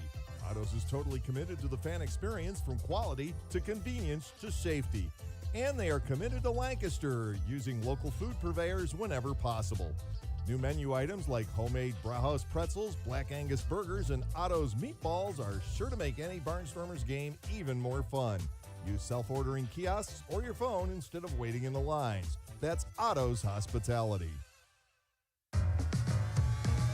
Pennsylvanians are creating their own soundtrack. Thanks to PA Lottery Scratch-Offs, excitement's back. Pennies, nickels, dimes, or quarters, no matter your choice, scratching's always in order. With big top prizes and second chance drawings, thrills await. They're out there calling. If it's excitement you seek and you're looking for action, play the PA Lottery.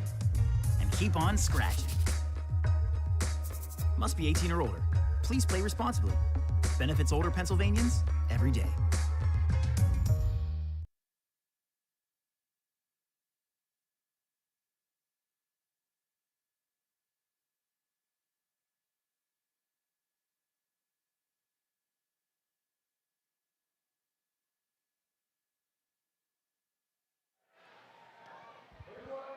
We go to the bottom of the fourth inning. It will be Ben Aklinski leading it off. His plate appearance was one of the mysteries already in this ball game. He ended up hitting a home run. We thought he had been hit by a pitch. The game has been a puzzle. Anderson De La Rosa has the gear back on, warming up Daniel Taggart. Taggart gave up hits to the first four batters he faced, rushed into the ball game. And if you're not used to that situation coming in following a pitcher having to leave, whether it was an injury or an ejection, I'm not really sure, but we didn't see Espinal getting the heave-ho from the ball game. Nobody up here did, but it makes sense that he would have been. They had to get him out of there. Here's a pitch to Aklinski, bouncing ball, one hop to third. Alamond will set and fire. Aklinski is retired, and there is one out here on one pitch in the bottom of the fourth. It'll bring on Sturgeon, who is 1 for 2 with a walk and a run scored. Never seen anything like this all my years of broadcasting baseball. Even back in 2005, we had a lot of high-scoring ball games. And I think back to the day, as there's a ball outside, 1-0 on Sturgeon. I think back to the Sunday afternoon late in our first season, if you remember, where Tommy Herr, there's a ball, smoked the second, but handled by Mercedes for the second out. You may remember this if you've been following the Barnstormers since the initial year. A Sunday afternoon, we went 15 innings. And Quincy Foster won the game with a walk-off three-run homer in the bottom half of the 15th inning after I think the club had given up a run in the top of the 15th. But Joe Dooley ended up being the winning pitcher in that lengthy game. Ground ball past the diving Alamond for a single. Tillman Pugh aboard for the third time. Basically, Taggart just throwing the ball in the strike zone and saying, here, hit it. We're trying to get ourselves out of here at this point. DJ Peterson as the third of the big home runs tonight that have produced 10 of the 13 Lexington runs. But Joe Dooley was the winning pitcher the day after he started for the Barnstormers. Tommy Herr was out of pitchers. He wanted to use Domingo Acosta. Acosta told him, no, I'm hurt. I can't go today. And I think Tommy's reaction to that was, if I remember correctly, Acosta was gone the next day. Joe Dooley went out there, his fastball topping out at something like 74, and he got us through the top of the 15th inning. 1 ball, no strikes. The Barnstormers won that, I believe, 16-14. And speaking of 14, it almost was, but the ball hooked foul off of the bat of DJ Peterson. So it's 1-1, 2 outs and a runner on. That would have made it 15. 13-2 here in the bottom half of the fourth inning. The Barnstormers are swinging the bats perfectly fine tonight. They have 4 hits and 2 runs off of Dustin Beggs. They've only gone down 1, 2, 3 once. They have a couple doubles. Line drive, boy, that almost handcuffed Clea Luis Rondon. He hangs on. Peterson retired on a hard hit ball. It was like a 6-pitch inning. No runs on a hit, no errors, and 1 left. We'll go to the 5th, 13-2 in favor of Lexington.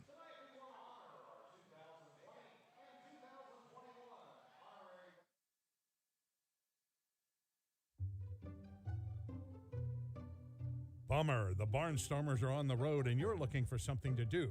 Clipper Magazine Stadium still has the answer for family fun. The summer movie series returns, presented by Lidl Supermarkets on selected nights throughout the summer season. Bring the kids out to the ballpark for family-friendly movies. For just $6.50 per person, you get to sit on the outfield grass and enjoy a film on the big screen in left center field. Showtime is 7 p.m. For more information and movie listings, go to LancasterBarnstormers.com and click on the events page. There are those who say, leave well enough alone. If it isn't broken, don't fix it. You don't mess with success. while others have something quite different to say. The Lexus RX, with enhanced dynamic handling and available 12.3-inch touchscreen. It's the best-selling luxury crossover of all time. Reinvented. See Bobby Rahal Lexus in Mechanicsburg or Lancaster County.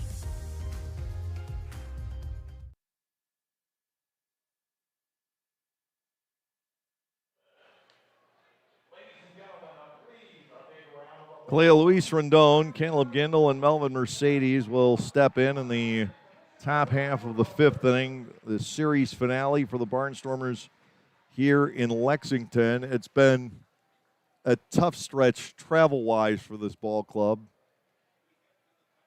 You talk to a lot of the players and the support staff here. Everybody is gassed from the travel this week. Coming back from Long Island, remember it took 7 hours to get to Long Island on Friday, and that was stop-and-go traffic. 5 hours coming home from Long Island. That trip is generally 3.5 to 4. 9 hours over here on Tuesday. The pitch to Clea Luis Rendon is high and outside for a ball, 1-0. A 12:35 start in between. The Barnstormers can be expected to return home somewhere around 9 o'clock in the morning. And they've got to strap it on again tomorrow night. Ball 2 is outside to Rendon. 2 balls and nothing. Beggs working quickly, delivers, and that's fouled away, 2-1. I was reminded by one of our regular listeners, before we had the pork races, we had the iced tea races, and I do remember those, and Lemonade never won. I think it was rigged. There's no reason for Lemonade to be slower than iced tea, you would think. Fouled away, 2 balls and 2 strikes. I think the whole thing might have been rigged. Looking forward to a Turkey Hill iced tea or two when we get back home. Breaking ball dissects the zone. Strike 3 called on Rendon. Number 5 for Beggs tonight with 1 away. Caleb Gindel comes to the plate. He is fly to center and double to center. Somewhere just shy of 800 feet of fly ball for Caleb Gindel in 2 turns at the plate in this game. He has been pounding away here in Lexington. 1 out, top of the 5th inning. And Beggs deals outside, ball 1. To the Barnstormers right fielder, Melvin Mercedes on deck. He was robbed back in the 3rd. To Gindel, ball 2 below the knees. Bounced up the glove of Jake Romanski. 2 balls and no strikes. At 6:35, really 6:30 tomorrow night, our start time. Breaking ball, a strike on the outside corner. It's 2-1. The Barnstormers taking on the West Virginia Power for the first time ever. 2-1. Check swing, and ball 3 is low. Again, with a chance to reach base here. Chucks away that baseball, and Darnell Ray shoots another one in the direction of Dustin Begg. Begg's just having a solid outing. That's all he needs to do right now. Throw strikes. He'll give up some hits. That something was misread. That is, we had it as 3-1 up here, but apparently there was a strike in there, so it's 3-2. The payoff pitch, breaking ball, and that's strike 3 called. Same pitch Rendon got, and it is nasty. 6 strikeouts for Beggs.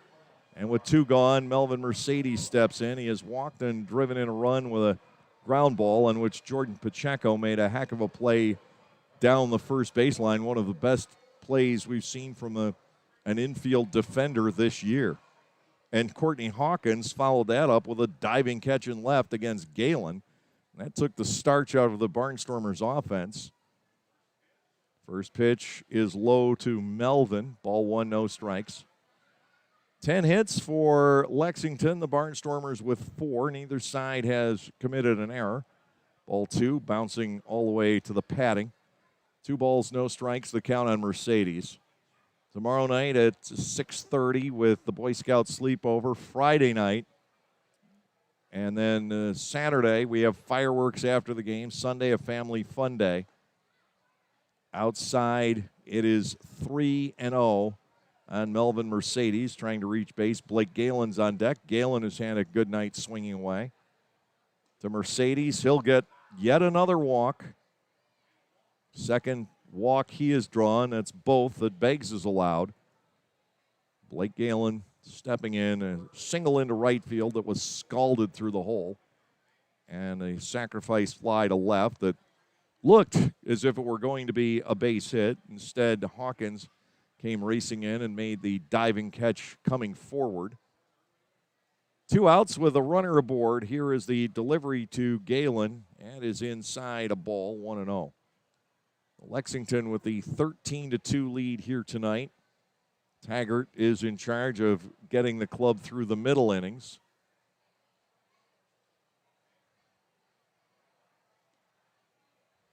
Ball 2 to Galen. Trayvon Robinson is on deck. And the Barnstormers will take walks if they are served up.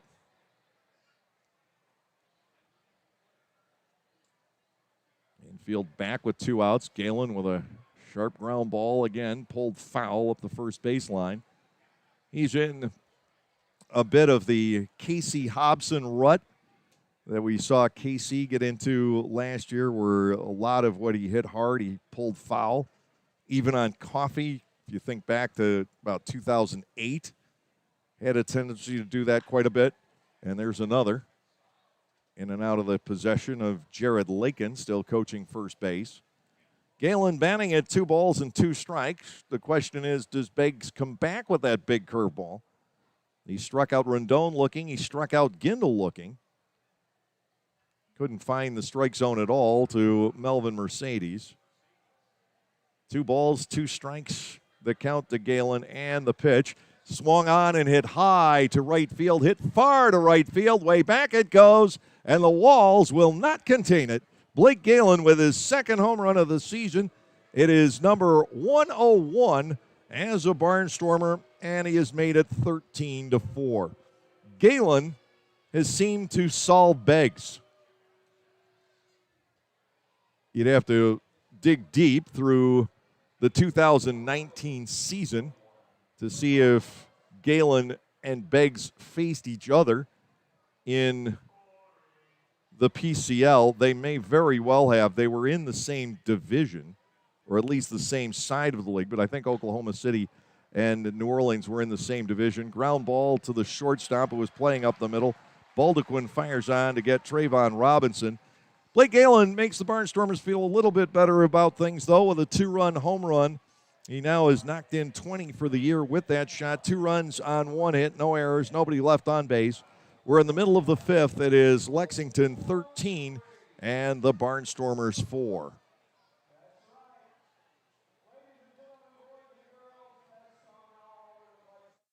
For the youth of our area, the Barnstormers are offering a wide variety of camps throughout the summer to teach everyone some tips on baseball and softball. Camps are offered to kids as young as 4 and as old as 12. Some even involve the parents. They run from June 15 all the way through August 28. For more information, go to LancasterBarnstormers.com and click on the Clinics tab. All presented by Orthopedic Associates of Lancaster. Pennsylvanians are creating their own soundtrack. Thanks to PA Lottery Scratch-Offs, excitement's back. Pennies, nickels, dimes, or quarters, no matter your choice, scratching's always in order. With big top prizes and second chance drawings, thrills await. They're out there calling. If it's excitement you seek and you're looking for action, play the PA Lottery. And keep on scratching. Must be 18 or older. Please play responsibly. Benefits older Pennsylvanians every day.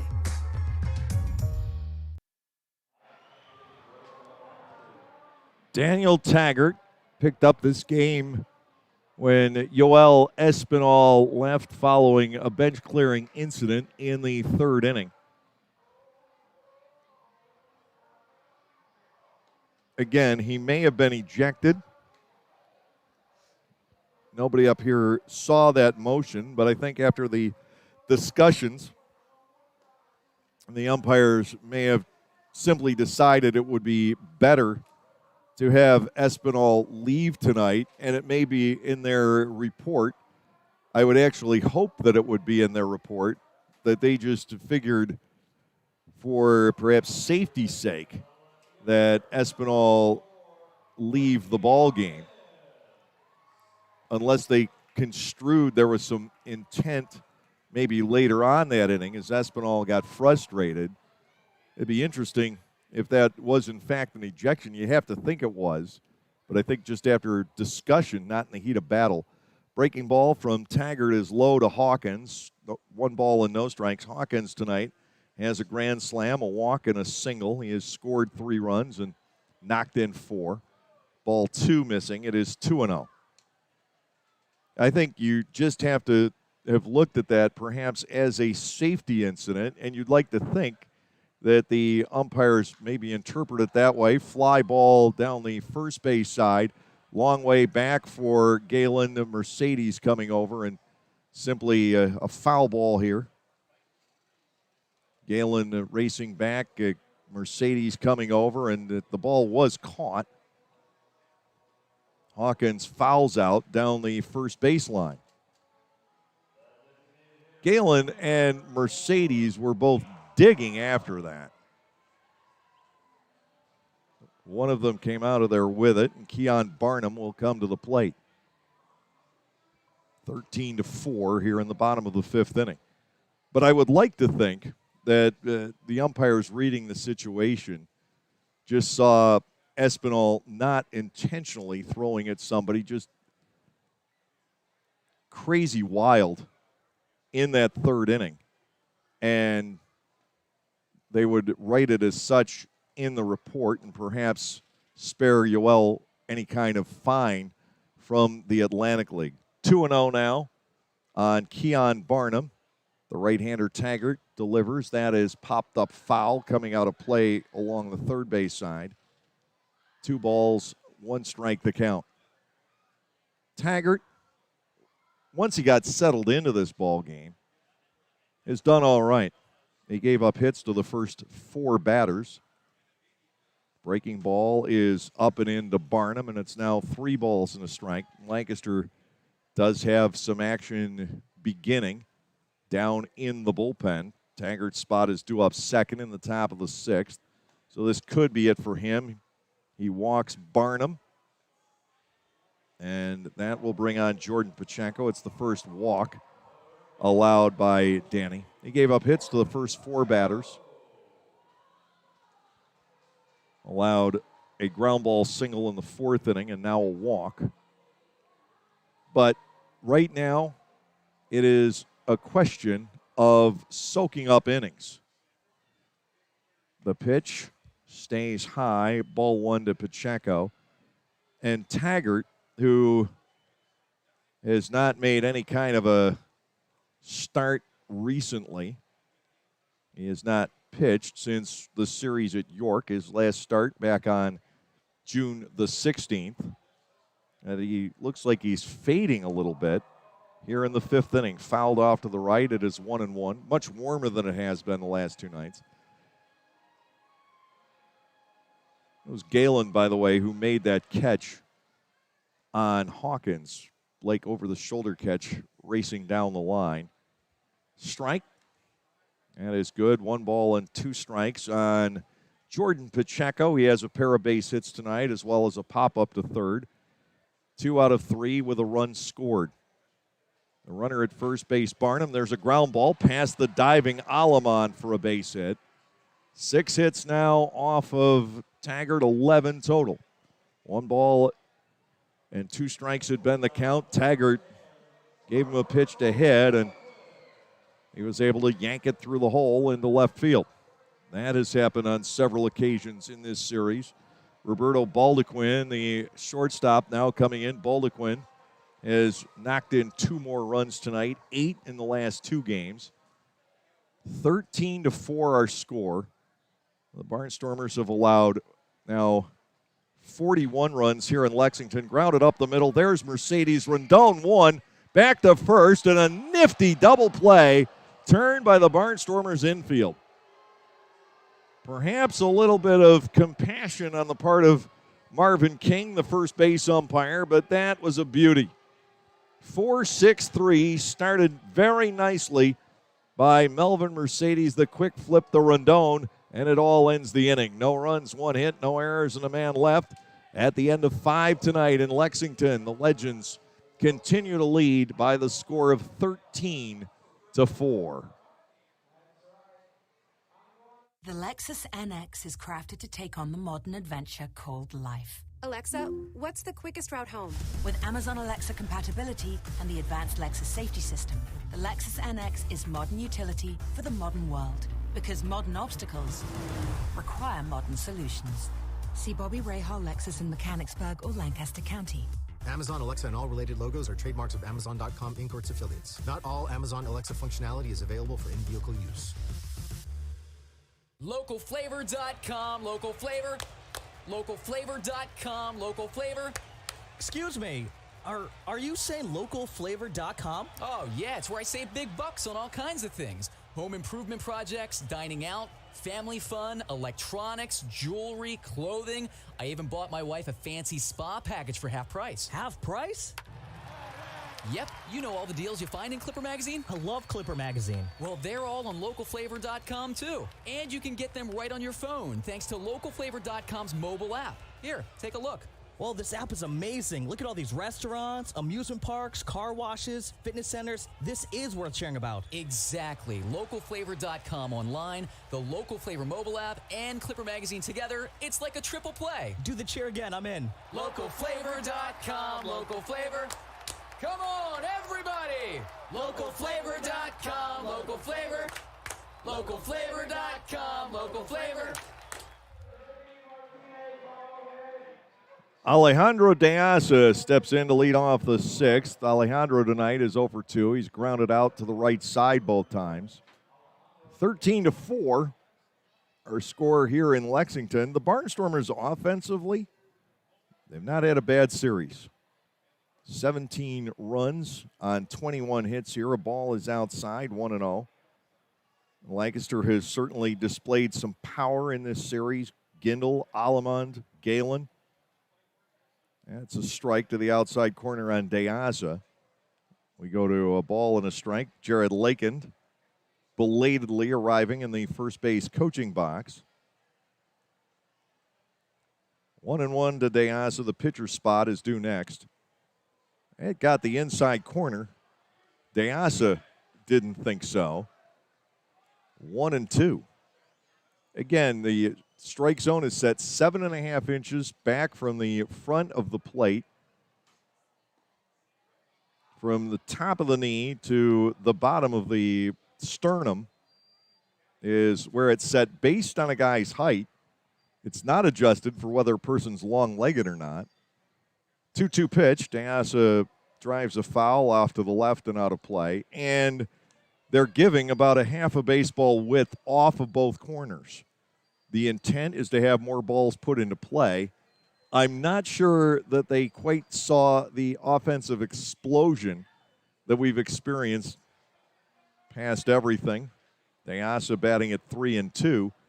But again, there are 2 factors operating side by side in driving up the offenses to crazy totals here in the Atlantic League. The Barnstormers, the highest scoring club for and against of everybody.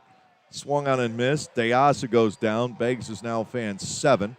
And with 1 out, the pitcher's spot is due up, and we're going to see Devon Torrance batting here. Torrance last night had the start in left field for the Barnstormers. Overall, Devon is hitting .341 with 9 runs batted in. He has yet to have an extra base hit. poking the ball around the field, spraying it around, not trying to do too much. Torrance batting in the pitcher spot, and the Barnstormers will go back to the pen for the bottom half of the 6th inning. Here's a pitch to Torrance. It is outside, ball 1, no strikes.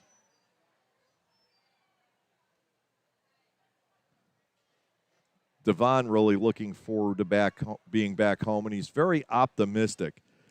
You talk to these guys today, they are really road weary at the end of a 12-game trip over 14 days, not being able to settle in anywhere, fouled off.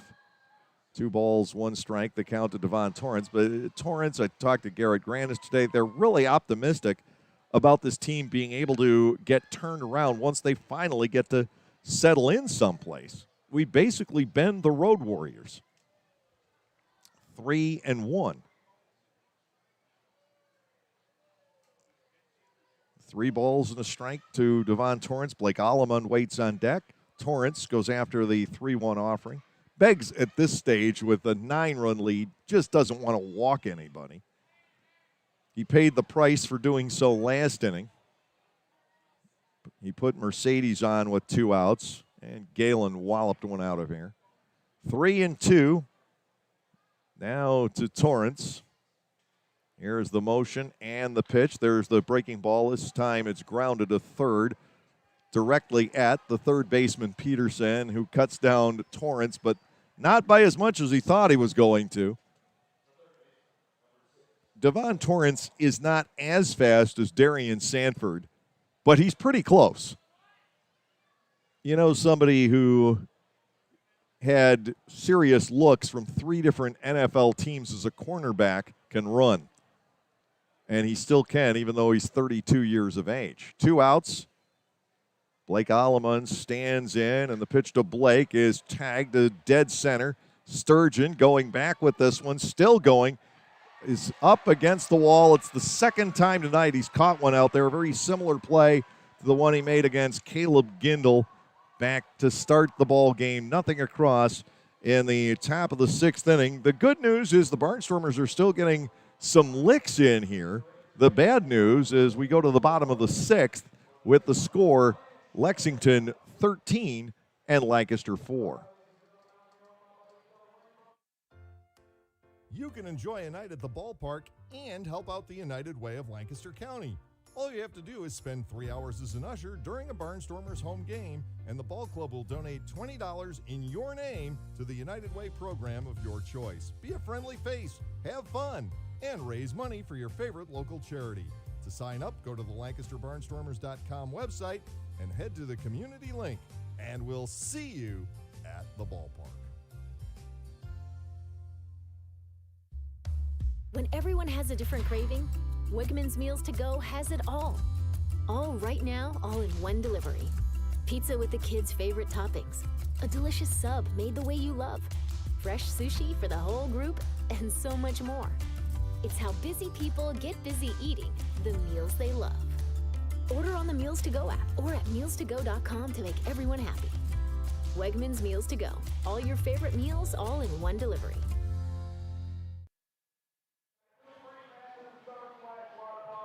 It's good to see this wind-up back out there. Garrett Granitz will work the bottom of the 6th inning and hopefully longer, taking the hill for the first time since back on June 6th at home. That was in the Sunday game against the York Revolution, and he felt his groin go. It had been, shall we say, delicate, iffy for a few days, he told me, and then it finally went. And he had the customary bruising down the leg that goes with a groin pull. Granite's out there for the first time in 18 days. He's had a tough time this year, too.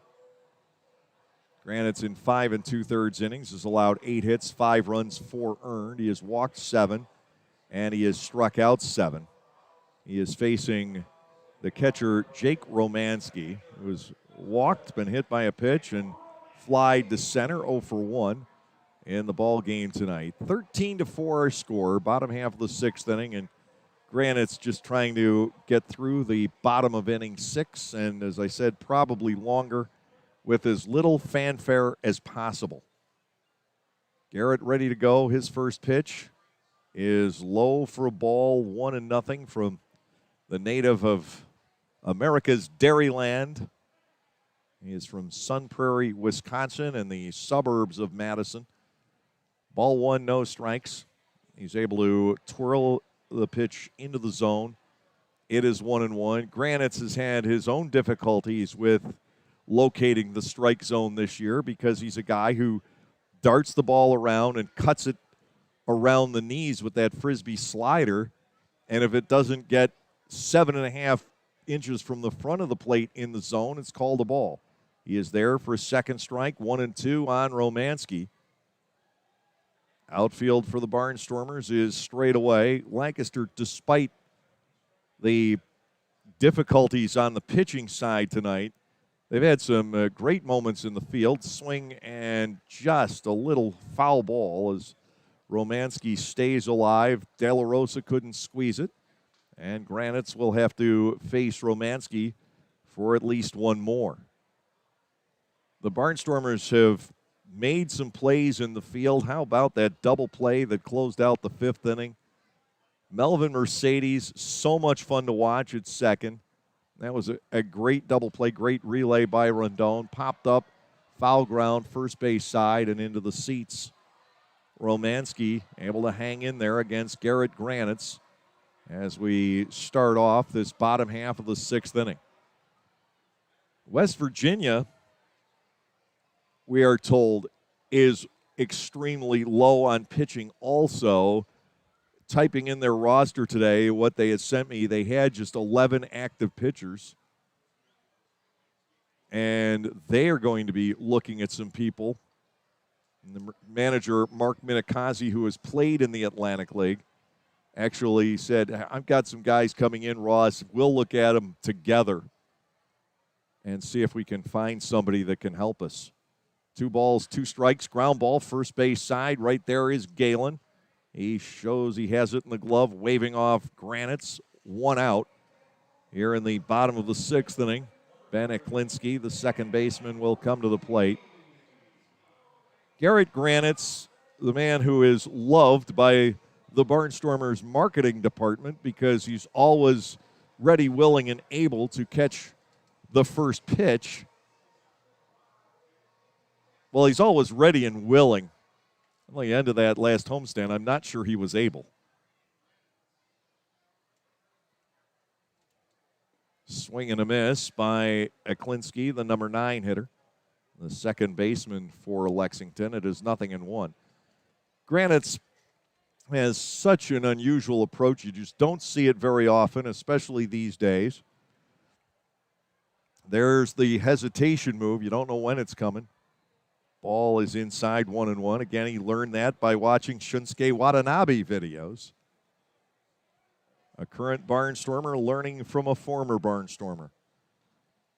The 1-1 pitch comes there more quickly, but this is line to left field. Eklinski with a base hit. Robinson taking it on a hop and firing it back in. Second hit for Eklinski. That is number 12 tonight off of Lancaster pitching. And 1 out base runner for Cole Sturgeon, batting for the 5th time in 6 innings. Sturgeon is 1 for 3 with a walk here. Action starts. A right-hander throwing in the bullpen for the Lexington Legends in this lopsided ball game. Granites, when he is on, can get a lot of ground balls. Garrett getting closer and closer. Ground ball, Mercedes. He'll go Rondon for 1, but Rondon was stretched out too far. He held the bag, but couldn't get in position to fire back to first base. 4-6. Talked about Granites being able to get a lot of ground balls. He did, but the ball was hit to the glove side of Melvin Mercedes. Melvin's only error of the season, and he's playing in his 24th game at second base. His only error of the season came at Long Island trying to rush a double play, and he threw low to Rondon. at second base. Now, that has been the only kind of blemish at all. Rendon saving the error there, but Mercedes has been golden with the glove at second base. Ball one, no strikes to Tillman Pugh. Granitz delivers ground ball. That is fair inside the bag at third, down the line. Dashing for third is Sturgeon. The ball again tricky in that left field corner. Sturgeon will come home to score, and it is now 14-4 with the RBI double.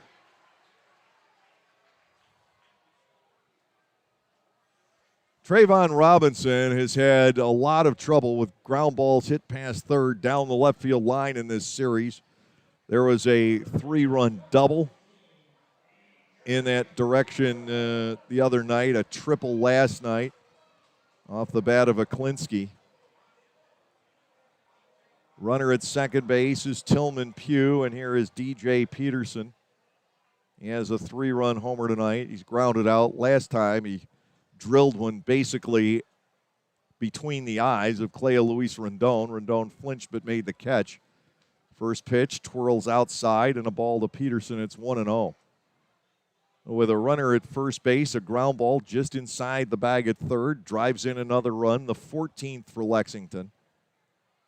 Granitz to the plate, and it is ball two off the inside corner, 2-0. 13 hits for Lexington on the night. We are just playing the bottom of the sixth inning. 14 more runs on the board in this game. Fly ball right field. Caleb Gindel looking up against the twilight sky, has it gauged the entire arc. Peterson is retired to end the inning. It is one more run on 2 hits with no errors, 1 left. At the end of 6 here in Lexington, Kentucky, it's the Legends 14 and the Barnstormers 4. We are finally back enjoying Barnstormers baseball. I'm Adam Gocknauer from Gocknauer Appliances and thrilled to be sponsoring Barnstormers baseball yet again. We also wanted to thank all of you for your incredible support for our business during the pandemic. We are so happy to still be here helping you with the best brand names and the best prices of major appliances in the area. Enjoy the game, and we will continue to service you now and into the future. Gocknauer Appliances in East Petersburg and on the web at gocknauers.com. Like craft beers? Then the best place to be in Lancaster is Clipper Magazine Stadium. That's right, celebrate baseball or just a night with your friends at the Broken Bat Deck down the right field line. The Broken Bat features more than 20 local craft breweries plus product from a local winery. Food including Otto's Meatballs is sold off a pub-style menu. So get together, hang out with your friends, or make some new ones. Enjoy a night of craft beer sampling along with a Barnstormers game.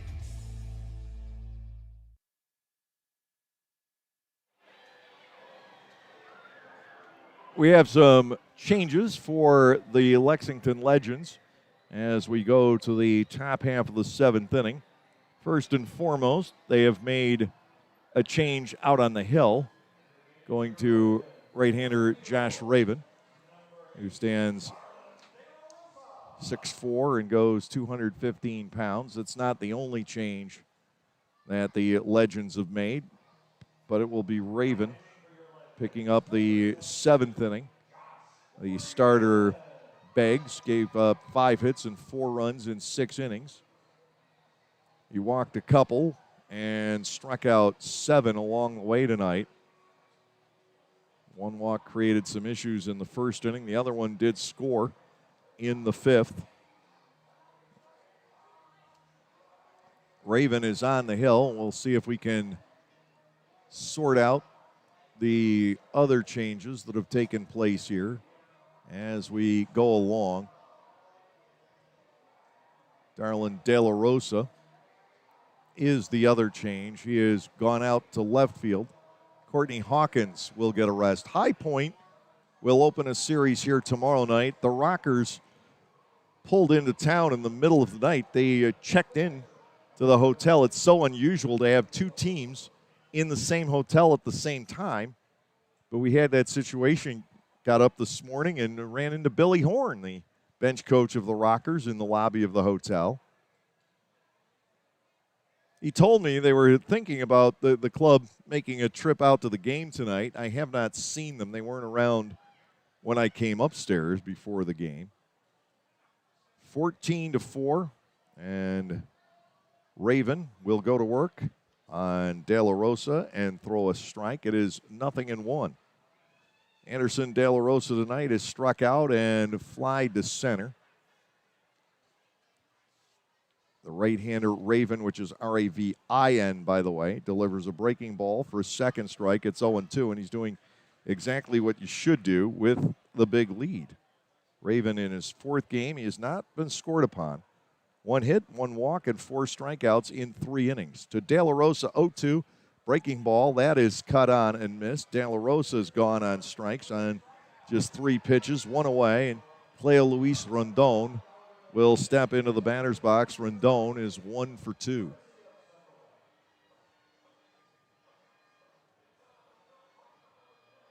Raven picked up just recently, but he is an ex-big leaguer. Either picked up recently or has been reactivated recently. Breaking ball missing to Rondon. It is ball 1 and no strikes. He is 33 years of age. He hails from West Hills, California, which was, at least at one point, the hometown of Blake Galen. He's a former Dodger, in and out of Chavez Ravine for 3 years. Rondon with a pop-up, again, into a tough twilight sky, out toward left field, and Darwin De La Rosa never saw it. Rondon is going to end up at second. De La Rosa was in trouble on that right from the get-go. It falls in, and the Barnstormers will get a bloop double for Cleo Luis Rondon with 1 out here in the second inning. The old, it should have been caught, but you don't fault the guy if he never saw it. De La Rosa just entered into the ball game in left field, confused from the beginning on that pop fly off the bat of Rondon. Caleb Gindel stands in. Gindel has a double. Now he wallops the ball to center. Back on this goes the center fielder Sturgeon, and the walls will not contain it. Gindel has homered now for the 4th consecutive game. Holy Ryan Harvey. And he has made it 14-6 with a ball just crushed to straightaway center. Rondon scores ahead of it. The Barnstormers still able to put some runs on the board. And so much for that 0 ERA of Josh Raven. Melvin Mercedes to the plate. He has walked twice and been robbed by the first baseman Pacheco. Gindel going to dead center. And he almost did back in the first inning and came close in the third. He struck out looking against a curveball in the 5th inning. There's a strike to Melvin Mercedes. It is 0-1. But on the 3 balls put in play by Gindel tonight, he's gotten about 1,200 feet of distance. Really hitting for some power in this series. Outside, ball 1 on Mercedes. It's 1-1. Blake Galen on deck. Galen homered back in the 5th inning. The Barnstormers' offense has not shown any signs of quitting. 1-1. Mercedes with a good-looking swing, but a foul ball back to the Sweets. 1 ball, 2 strikes now on Melvin. You think of the plays he has made in the field, it shows so much about what the starting 9 is made of, going through this nightmare of so many runs being scored against the club, so many walks allowed, where they could just be pretty much ground into pablum at this point and just throwing in the towel night in and night out. You don't see it. These guys are still out there battling when really you would think the natural instinct would be, hey, let's get on the bus and go home. Ground ball to the shortstop, handled by Boldequin. He will toss across to get Mercedes. 2 are out, and Galen will step in. Blake is 2 for 2 with 3 runs batted in this evening. But your not seeing bad at bats here. Those, I just want to get back home at bats. Let's get this one over with. Instead, the Barnstormers put 2 runs on the board here in the 7th inning. They've done this day in, day out, night out, giving up all these runs, but they're still fighting them late in the game. First pitch strike to Galen. It is 0-1 here. 2 outs, bases empty in the 7th. Gindel has had just an unbelievable series. He is now 7 out of 13 with 3 homers and 8 runs batted in. Ball is low. Galen stands in at 1-1. Trayvon Robinson waits on deck. The Barnstormers get to Josh Raven for 2 runs here in the 7th. Galen will try to get something else started. 1-1 pitch. Bends back to the outside corner. It is now 1-2. And that is that slightly widened strike zone coming into play. The 1-2. Galen goes down swinging at a fastball.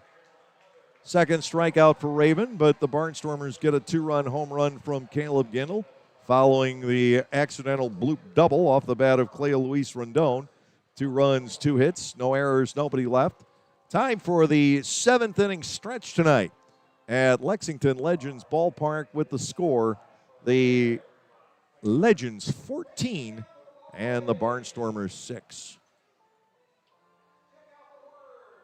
Localflavor.com, local flavor.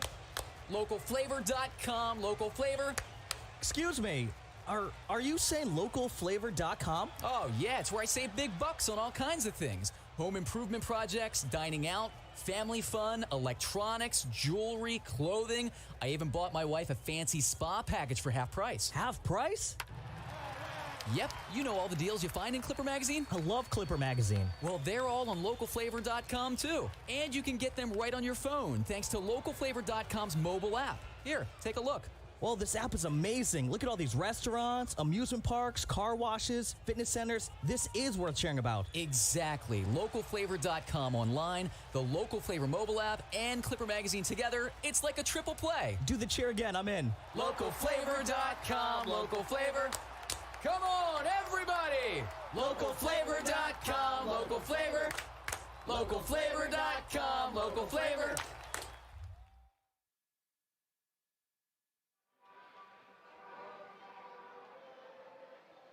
Gabriel Moya takes over on the mound as we go to the bottom of the 7th inning tonight. Garrett Granitz worked the 6th. He gave up 2 hits and a run, but it's good to see Garrett back out there. Moya pitched Tuesday and retired the side in order in the bottom of the 7th inning, the one-time Minnesota Twins reliever. He did give up a grand slam to L.J. Mazzilli on Sunday, but that was a 4-run inning that got started with an error. All those runs were unearned. Moya is 2-0. 5 hits, 5 runs, only the 1 earned on a home run as well. He's walked 3 and struck out 5. He will be facing De La Rosa at some point this inning. They may have made the double switch, but I don't think so. I think we'll take a look at it.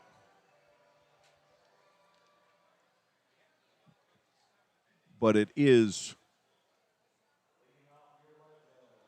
Brandon Phillips. No, it's number 8, Darlin De La Rosa.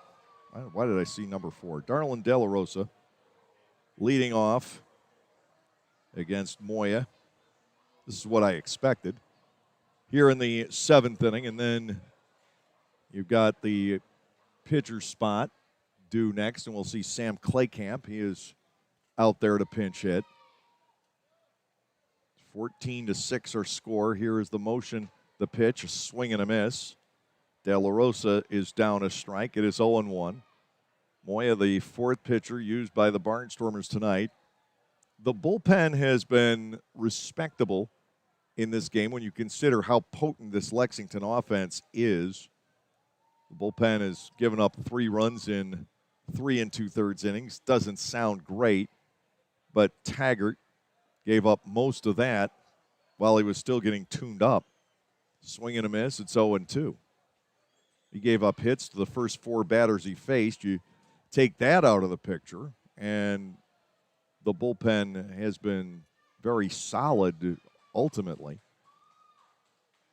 Taggart did well through the 4th and 5th innings. He got some help from the defense. 2 strikes here on De La Rosa. Darlin, not Anderson, leading off the bottom half of the 7th inning. Lancaster with the 2-run home runs by Gindel and Galen tonight.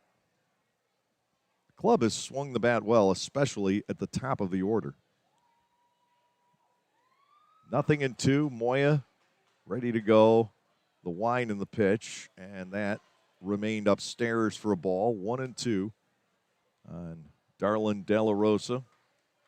Just used in spots by Lexington. He's got 1 hit in 15 at-bats. He has driven in 3 runs. 1-2. Moya ready to go into his windup. The pitch is popped up foul territory. Anderson De La Rosa has no play. 1 ball, 2 strikes, the continuing count. Darlin De La Rosa from the Dominican Republic, as opposed to Anderson De La Rosa from Barquisimeto, Venezuela.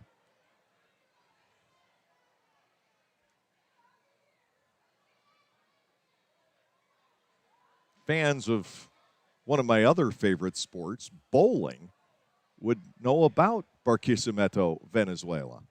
He's one of the Bowling Hall of Famers, one of the great foreign players of all time, was from Barquisimeto. I speak of Amleto Monicelli. Ball 2 is inside, 2-2 here on Darlin De La Rosa. And you really have to dig into the arcane for that one. 2 balls, 2 strikes. Gabriel Moya, also a native of Venezuela, deals. That is raked out to left field. Going deep to get that one, playing it on a couple of bounces. Cutting it off is Robinson. De La Rosa is on with a leadoff single here in the 7th inning. Base hit number 14 for Lexington tonight. Keon Barnum had been in this spot in the batting order, but his turn at the plate went away with the departure of Dustin Beggs. And Sam Claycamp, we've seen him in the late innings in every game in this series. He's going to bat with De La Rosa at first, nobody out in the bottom of the 7th inning. We're in a race against time, hoping to get this one in under 3 hours tonight. And we would have a really good shot at it had it not been for the altercations. Fortunately, no fisticuffs, but the bench was emptied twice in the bottom of the 3rd inning, in the middle of a 9-run inning that featured 1 HBP and a few other close calls. Upstairs for a ball, 1-0 is the count to Claycamp. 14-6 in favor of Lexington in the bottom of the 7th inning. This game started right on time. It's 7:05 here. The 1-0 into the zone. A strike is taken by Claycamp to make it 1-1. So we've got some time, and 12 outs are required to get us through the rest of the game, but that is entirely possible. 1 ball, 1 strike. Claycamp swings away and misses at an off-speed pitch from the lefty, 1-2. The first baseman, Jordan Pacheco, waits on deck. Again, the difference in the game, 1 enormous inning, a 9-run 3rd. So many gargantuan innings against the Barnstormers the last few days. 1-2 pitch. Claycamp pops this up near home plate. De La Rosa sheds the mask. Anderson squeezes for out number 1. Claycamp is retired. Pacheco has 3 singles tonight. He'll step in 3 out of 4.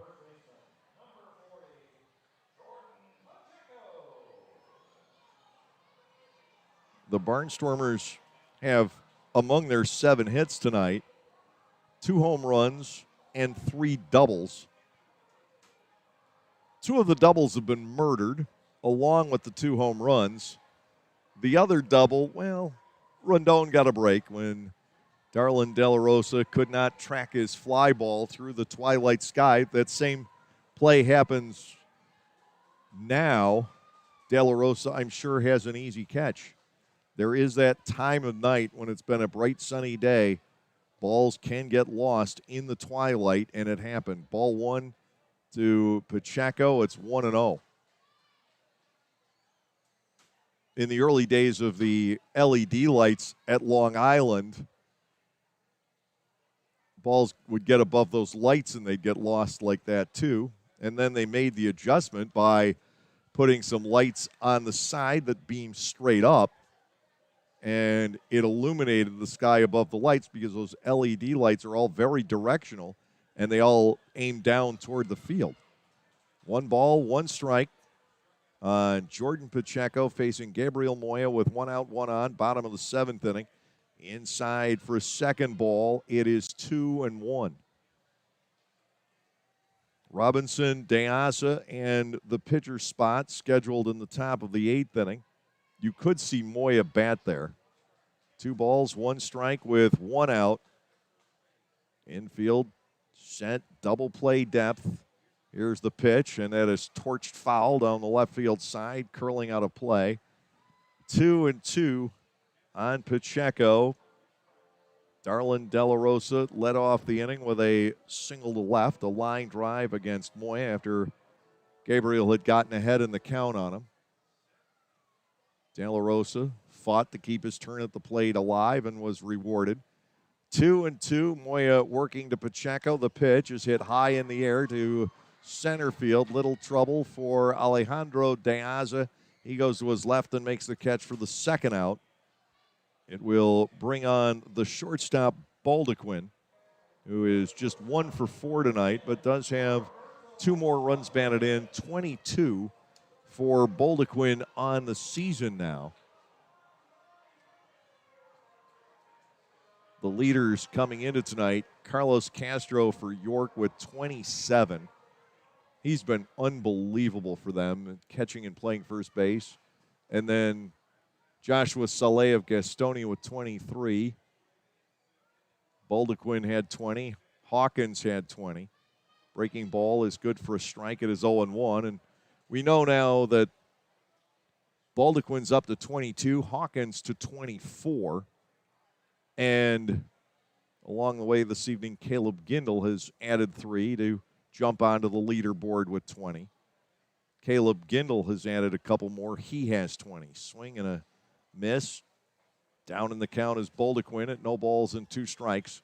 Lexington 14, Lancaster 6. With play in the bottom of the 7th inning. 2 outs.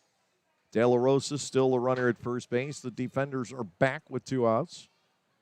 Moya comes to the set, looks over toward first, delivers, and that's strike 3 call to the inside corner. Baldequin is down looking. That is only the 2nd strikeout for Lancaster pitching in the entire game. No runs on a hit, no errors, and the Legends leave 1. We're on our way to the 8th inning of baseball tonight. It is Lexington 14 and the Barnstormers 6.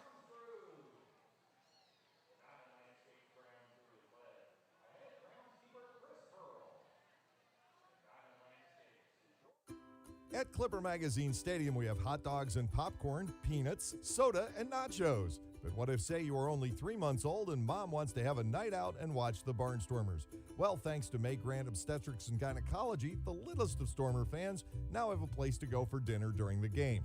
Tots can take Mom to the Little Sluggers dugout behind Section 13 at the stadium for a comfortable private feeding experience. A brightly painted room with comfortable furniture and TVs tuned to the game, it is the perfect spot for baby and mom during a night at the ballpark. I'm an aficionado. I'm a sneakerhead. I'm a foodie. Gamer.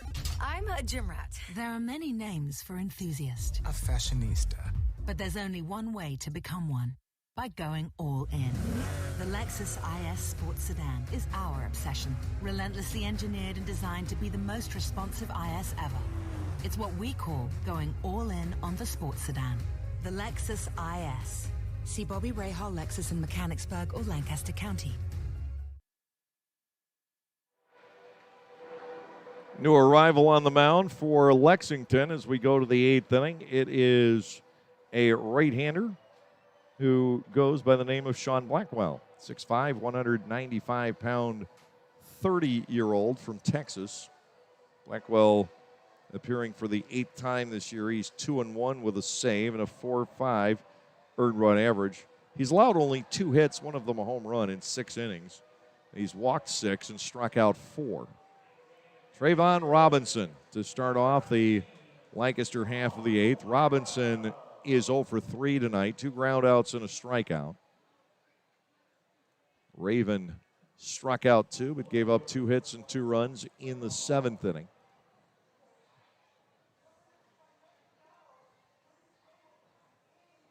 Robinson with just 1 hit in this series. Behind him is Alejandro De Aza, who doesn't have a hit at all.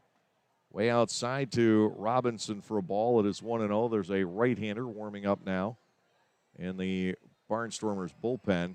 And it hurts me to say it, but just looking down there, it may be Scott Schumann.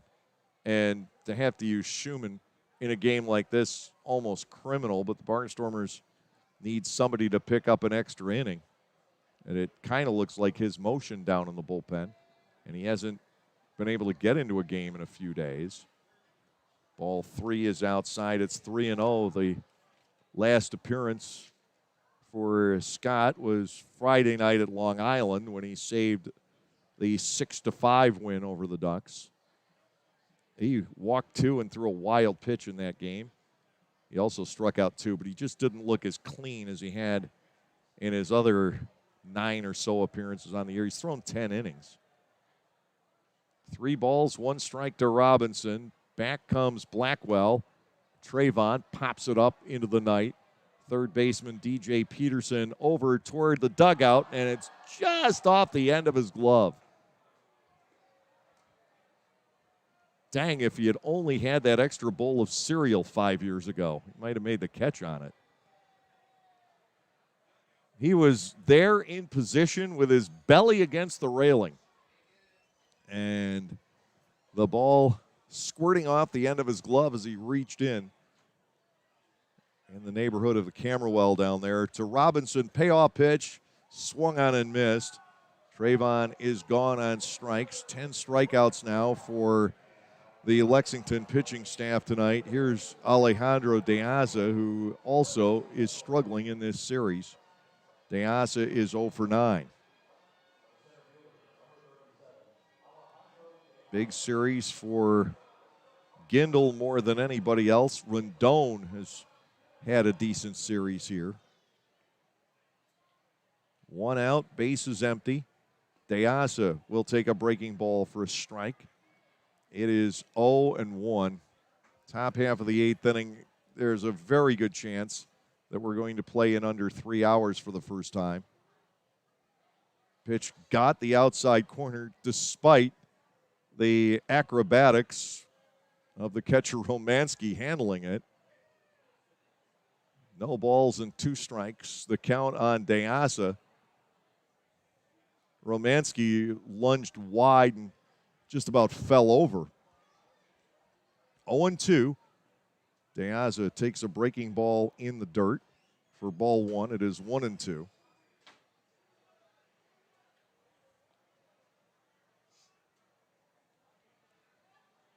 Yoel Espinal coming out after 2 1/3 innings. He gave up 11 of the runs this evening. The next pitch hanging up outside. We go to 2-2 on De Aza. Pitcher's spot is due next. Nick Schumpert has bat in hand. Legends 14, Barnstormers 6. 1 out, nobody on base, 2-2. De Aza knocks a foul out of play down the left side into one of the many party areas in this ballpark. I said earlier that Lexington Legends Ballpark, and it's dubbed that for now. They're in between corporate sponsors of the stadium, looking for a new organization for naming rights. Fouled again by De Aza. We will stay at 2 balls and 2 strikes, but this place has succeeded over the years. They didn't lose their affiliation because the quality of the ballpark was lacking. It was simply a matter of geography. Major League Baseball didn't know what league Lexington should be a part of, and they ended up in the Atlantic League. 2-2. High outside fastball, full count, bringing Charleston with them. As I said, affiliated baseball completely abandoned West Virginia. There was a team in Princeton, West Virginia in the Appalachian League, Morgantown in the NYP League, Charleston in the South Atlantic League. The payoff pitch is ball 4 outside. De Aza gets the walk, and the Barnstormers have a 1-out runner for Schumpert here in the 8th inning. 4th man to bat in this spot. Taggart struck out. Torrance grounded to third. And Schumpert will take a look at what he can do here. Nick Schumpert batting .259 with 3 doubles and 3 runs batted in. He has 7 hits in 27 at-bats. Blackwell will go to work on him. Schumpert late on the swing a little bit, tags a foul down the right field line. He certainly made solid contact with it, but at a crooked angle. It is 0-1. The ball has really traveled here tonight, too. Inside, Schumpert almost gets drilled. That's the last thing we need. 1-1. Anything that could be remotely construed as a retaliatory strike for Espinal early in the game would create a lot of problems. 1-1, swing and a miss. The Barnstormers and Schumpert didn't take it that way, fortunately. 1 ball and 2 strikes to the pinch hitter. Blake Allemond is the on-deck hitter for the Barnstormers. They're down by 8 here in the 8th. And a Schumpert breaking ball hit in the air, right field. Should be routine for Tillman Pugh. He is there for the catch in the 2nd out in this top half of the 8th inning. Allemond will come to the plate. Blake has flied twice to center, and he's doubled to the gap in right center field. By gap, I mean near the top of the wall in the right center field alley. Allemond, not so much here. He's 3 for 11 with a couple of doubles in this series. He's hit the ball well here in Lexington, but overall, he's had a great road trip. It didn't start terribly well for him at Southern Maryland. It looks at a strike against Blackwell. It's 0-1. But he had some huge hits in the series at York. Led the Barnstormers to a couple of wins there, almost single-handedly in one of them. Big swing and a miss for Blake. It's 0-2. And you look at Allemond, if you're, as I did today, I had lunch with Blake. If you look at him, he doesn't look like a guy who would have any power at all. He's small. He's not terribly muscular like a Blake Galen. Line base hit, right field. Allemond with yet another hit as his average continues to creep up toward the 300 mark. De Aza ahead to second. And here's Anderson De La Rosa, who is struggling at the plate. He's 0 for 3 tonight. Just has 1 hit over his last several games. De Aza and Allemond occupy the bases here in the top of the 8th inning. 2 men are out, and De La Rosa faces Blackwell. You look at Blake Galen, and he looks powerful. Swing and a miss by Della. It's 0-1. Caleb Gindel, you understand it because of the stocky build. But when it comes to Allemond, there just doesn't look like there is necessarily a lot there, but sometimes all it takes is really strong forearms, and he can generate a lot of power. Ground ball to third. This will be easy for Peterson. Why bother with a throw? Taking it to the bag for the force out on Deasa works just fine. No runs on one hit with no errors, 2 runners left on base. We will head to the bottom of the 8th inning. The score is Lexington 14 and Lancaster 6. New to Clipper Magazine Stadium in 2021 is Otto's Hospitality. Otto's is totally committed to the fan experience, from quality to convenience to safety. And they are committed to Lancaster, using local food purveyors whenever possible. New menu items like homemade Brauhaus pretzels, Black Angus burgers, and Otto's meatballs are sure to make any Barnstormers game even more fun.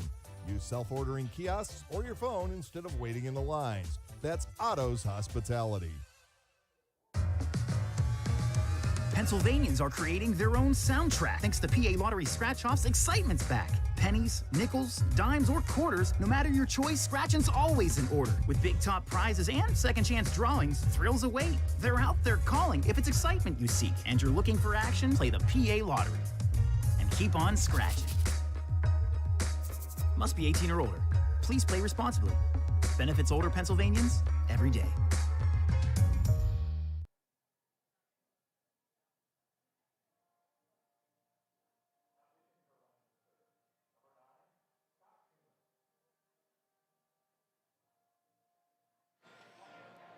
It is Scott Schumann. As we go to the bottom of the 8th inning, it seems like such a waste to have to use the closer in a ball game like this one, but Scott's got to get some work in, and the Barnstormers need somebody to pick up this extra inning. Gabriel Moya threw a scoreless 7th for the Barnstormers, and now it is Schumann, whose numbers for the season are again garish. This is actually his 9th appearance. I'm used to him throwing 1 inning at a time. Twice he's gone 2, including for a save this year. In 10 innings, he's given up 3 hits. He has walked 5. 1 of those was intentional. And he has struck out 18. He will face Romanski, Aklinski, and Sturgeon if the lineup holds to form here in the bottom of the 8th inning. And as we always do, we'll keep an eye on Schumann's velocity. He can put up some pretty eye-popping numbers. Generally, his fastball is 95 to 97. He can eclipse 97 from time to time. We haven't seen much in the way of numbers like that this evening. Donald Goodson, the other Barnstormer who can get into that neighborhood. Here is the catcher, Romanski. He's 0 for 2. He's walked and been hit by a pitch. The Legends really took offense to the wildness of Yoel Espinal in the 3rd inning. It led to not 1 but 2 bench-clearing incidents between the same pitches. And Espinal was ushered out of the game. Schumann delivers. That is cut on and missed for a strike. It is 0-1. Scott Schumann, again this season, has been virtually unhittable. He has, from time to time, gotten himself in trouble with walks, as was the case last Friday, but then he was able to bear down and get a strikeout and a pop-up to end the game after back-to-back bases on balls in the 9th. Swing and a miss by Romanski. It is 0-2. The last time this part of the order batted, they faced Garrett Granitz. So imagine making that adjustment, going from Granitz throwing 70-mile-an-hour Frisbee sliders to Schumann coming over the top at 96. 0-2. And to Romanski, it is wasted outside. Ball 1, 2 strikes. The first pitch was 96. The second pitch from Schumann, 97.3. An indication that he has not thrown in a few days. He might even get to 98. Early in his career, he had 100, but he didn't have a lot of control. 1 ball, 2 strikes.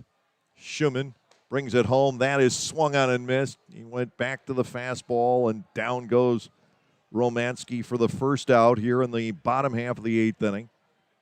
Ben Aklinski will come to the plate. Aklinski with a 3-run homer back in the 3rd after he was almost plunked a couple of times.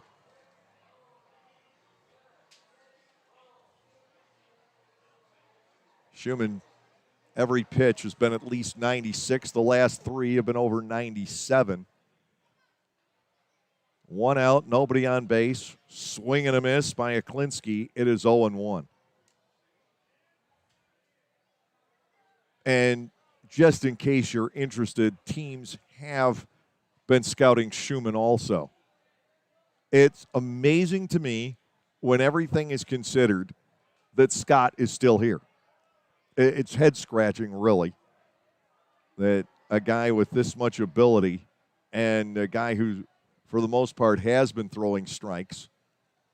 As he misses inside to Aklinski, it is 1-1. The first pitch to Aklinski was only 90, and that was a slider. The next pitch is down low, and we go to 2 balls and a strike. Barnstormers trailing 14-6 with play here in the bottom of the 8th inning. 1 out, nobody on base, 2 balls and a strike. Schumann comes back, and he is high. Make it 3-1. And Schumann did hit 98 on the third pitch of this, or the second pitch, rather, of this at-bat. Here comes the 3-1, swing and a miss. And we go to full, 3 balls, 2 strikes. Top of the order, Cole Sturgeon waiting on deck.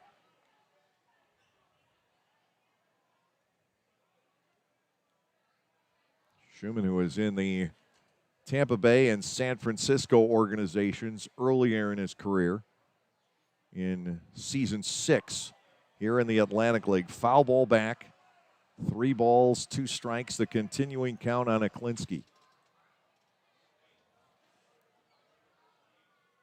This game got away from the Barnstormers early. A grand slam by Hawkins in the first, a 9-run third inning that included the benches emptying twice and a pair of 3-run homers. Here's a 3-2. That is high. Schumann walks Aklinski. A 1-out runner is on.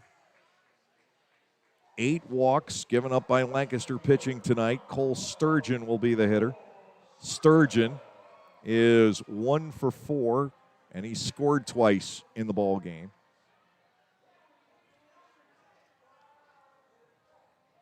Couple of things could be going on with Schumann tonight. 1, it's not a game where he's trying to close. He's 5 for 5 in saves this year. And 2, he hasn't thrown in 6 days. His rhythm might not totally be there. He locates the outside corner to Sturgeon for a strike. It is 0-1. So he gives up his 6th walk in 10 1/3 innings. He looks toward first base where Galen is not holding Aklinski. The 0-1 pitch. Breaking ball, missing away. And it is 1 ball and 1 strike.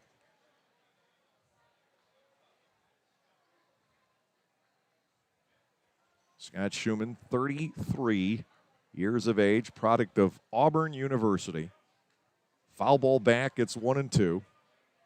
I thought that the whole Iron Bowl thing was balanced this year with Anya Holmberg and I on one side, Schumann and Gindel on the other. So I thought we had 2 each. We nicely balanced the Alabama-Auburn rivalry. And then I find out that Anthony Peroni's girlfriend went to Auburn. He was wearing an Auburn shirt the other day. I went, rats. It's all out of sync now. Foul ball back, still 1-2 on Sturgeon. Add to that Andro Chatura is an LSU fan. Blake Alleman went to Texas A&M. And I sit here in the home of the University of Kentucky. 1 ball, 2 strikes. That is strike three called to the inside corner. A bit belatedly, but emphatically by Darnell Ray. And, of course, all he's doing is relaying the electronic signal. That is the second strikeout for Scott Schumann. Tillman Pugh will come to the plate. Pugh owns 2 hits tonight. He's also been hit by a pitch and walked. Aklinski, the runner, with 2 men gone. Schumann trying to finish off the Legends here in the bottom of the 8th. Here's the pitch. He buries this one. It is ball 1 and no strikes. Scott has been throwing more off-speed pitches, just kind of toying around on the last couple of batters. 1-0 to Pugh. Schumann fires. That's a pure four-seamer. Swing and a miss. 1 ball and 1 strike. And in a situation like this, Scott can experiment a bit. He's not being called on in a 1-run game to nail it down. A ball and a strike to Tillman Pugh. The next offering bounces past De La Rosa on a wild pitch. Moving Aklinski to second base. 2 balls and a strike that count to Pugh.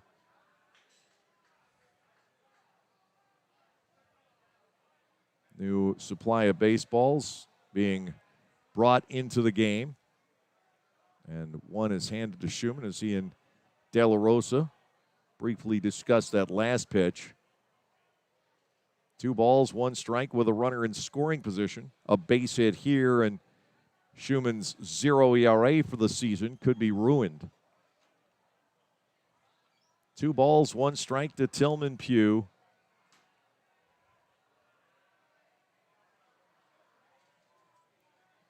The runner, Aklinski, leads off second. Schumann to the plate. That is cut on and missed. 2 balls and 2 strikes here. Schumann with the Barnstormers for the 4th season. Previously, he had been with Bridgeport and Long Island. I remember him a lot more with Bridgeport than I do with the Ducks, but then again, he spent more time with Bridgeport than he did with the Ducks. 2-2, and a Pugh, a check swing foul as Tillman Pugh more or less was trying to defend himself there, as well as his turn at the plate. Still 2 balls and 2 strikes. 14-6 in favor of the Legends. And I hate to say this, but we may be running out of the time to get this game in under 3 hours. 2-2 with 2 outs. Schumann working to Pugh. Here's the pitch. Swung on and missed. Scott Schumann strikes out the side in the bottom of the 8th around the 1-out walk. For the Legends, no runs, no hits, no errors, and 1 man left on base. Rondon, Gindel, and Mercedes are scheduled when we get to the top of the 9th inning. The scoreboard reads Lexington 14 and Lancaster 6.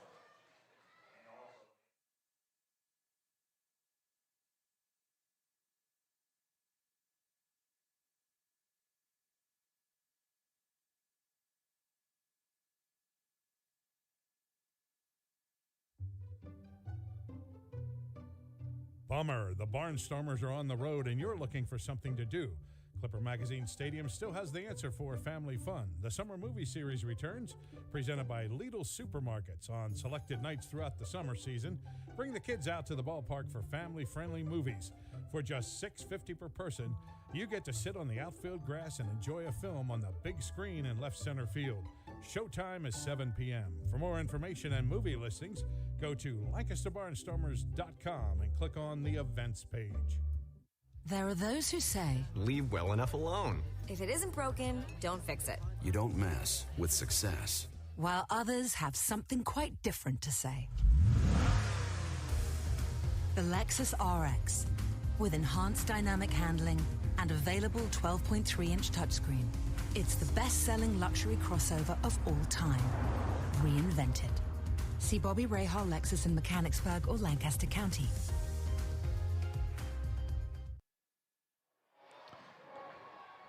Sean Blackwell will be asked to wrap things up tonight for the Lexington Legends.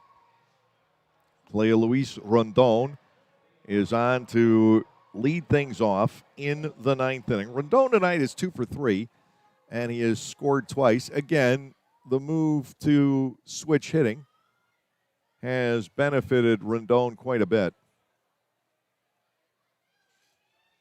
He made the switch back on June the 4th for the home opener. First pitch is a called strike from Blackwell. It is 0-1. The motion, Blackwell comes back. Rendon takes a ball outside and low. 1 ball, 1 strike. Lexington, by and large, put this game away with the 9-run bottom half of the third inning. Rendon cuts on that and misses. So we have a ball 1, 2-strike count. Caleb Gindel, who has torn apart Lexington, is in the on-deck circle. He has found another ballpark to his liking, much like High Point. Rendon takes a breaking ball, and that is strike 3 call. The 11th Barnstormer to strike out here tonight. Now it is Gindel, who went down looking in the 5th inning, otherwise has crushed 3 balls to center. 1 caught, 1 off the wall, and the other over it. 2 out of 4, a double, a home run, and a couple of runs knocked in tonight. Breaking ball is good for a strike. He's also scored twice as Gindel. 0-1 from Blackwell. And to Gindel, this is elevated left center field. Darlin De La Rosa is over there, and now that he can see it, he makes the catch. That is out number 2. And unless Melvin Mercedes does something to prolong this game, the Barnstormers are about to accomplish something that they have not accomplished all year, and that is get a 9-inning game in under 3 hours. His top half of the 9th has gone by in a hurry. Mercedes has walked twice. He doesn't have a hit in this one. This could go as the 3rd game he has started when he doesn't have a hit. The breaking ball misses. Mercedes just wanted to look at it. It's ball 1 and no strikes. Mercedes was robbed of the base hit by Pacheco back in the 3rd. Now he has ball 2. It's 2-0. Grounded out to short his last time up. 2 balls and nothing. And it runs outside for ball 3, a 3-0 count. Melvin Mercedes trying to get on base once again. From Blackwell, here's the 3-0. And it's poured into the zone for a called strike. We get to 3-1 on the Barnstormers' second baseman with nearly a .500 on-base percentage for the campaign. 25 games in. 3-1. Mercedes with a big swing and a little foul. 3-2. So we are right down to the nub here tonight. Mercedes, the final hope for the Barnstormers. They have been outscored in this series 42-19 here in Lexington with very little spread. This is the average game, and we've been about here all 3 nights. The 3-2, Mercedes with a fly ball, right center field. Over on it goes Sturgeon, and he will glove it for the final out, ending the night. Nothing across for the Barnstormers in the ninth. Lexington remains perfect at home. The Legends are 11-0 on their own turf. The Barnstormers, the latest club to be swept here at Lexington Legends Ballpark. We'll be back to wrap this one up in just a moment. The final score tonight, the Lexington Legends 14 and the Lancaster Barnstormers 6. For the youth of our area, the Barnstormers are offering a wide variety of camps throughout the summer to teach everyone some tips on baseball and softball. Camps are offered to kids as young as 4 and as old as 12. Some even involve the parents. They run from June 15 all the way through August 28. For more information, go to LancasterBarnstormers.com and click on the Clinics tab. All presented by Orthopedic Associates of Lancaster. Pennsylvanians are creating their own soundtrack. Thanks to PA Lottery Scratch-Offs, excitement's back. Pennies, nickels, dimes, or quarters, no matter your choice, scratching's always in order. With big top prizes and second chance drawings, thrills await. They're out there calling if it's excitement you seek and you're looking for action, play the PA Lottery. And keep on scratching. Must be 18 or older. Please play responsibly. Benefits older Pennsylvanians every day.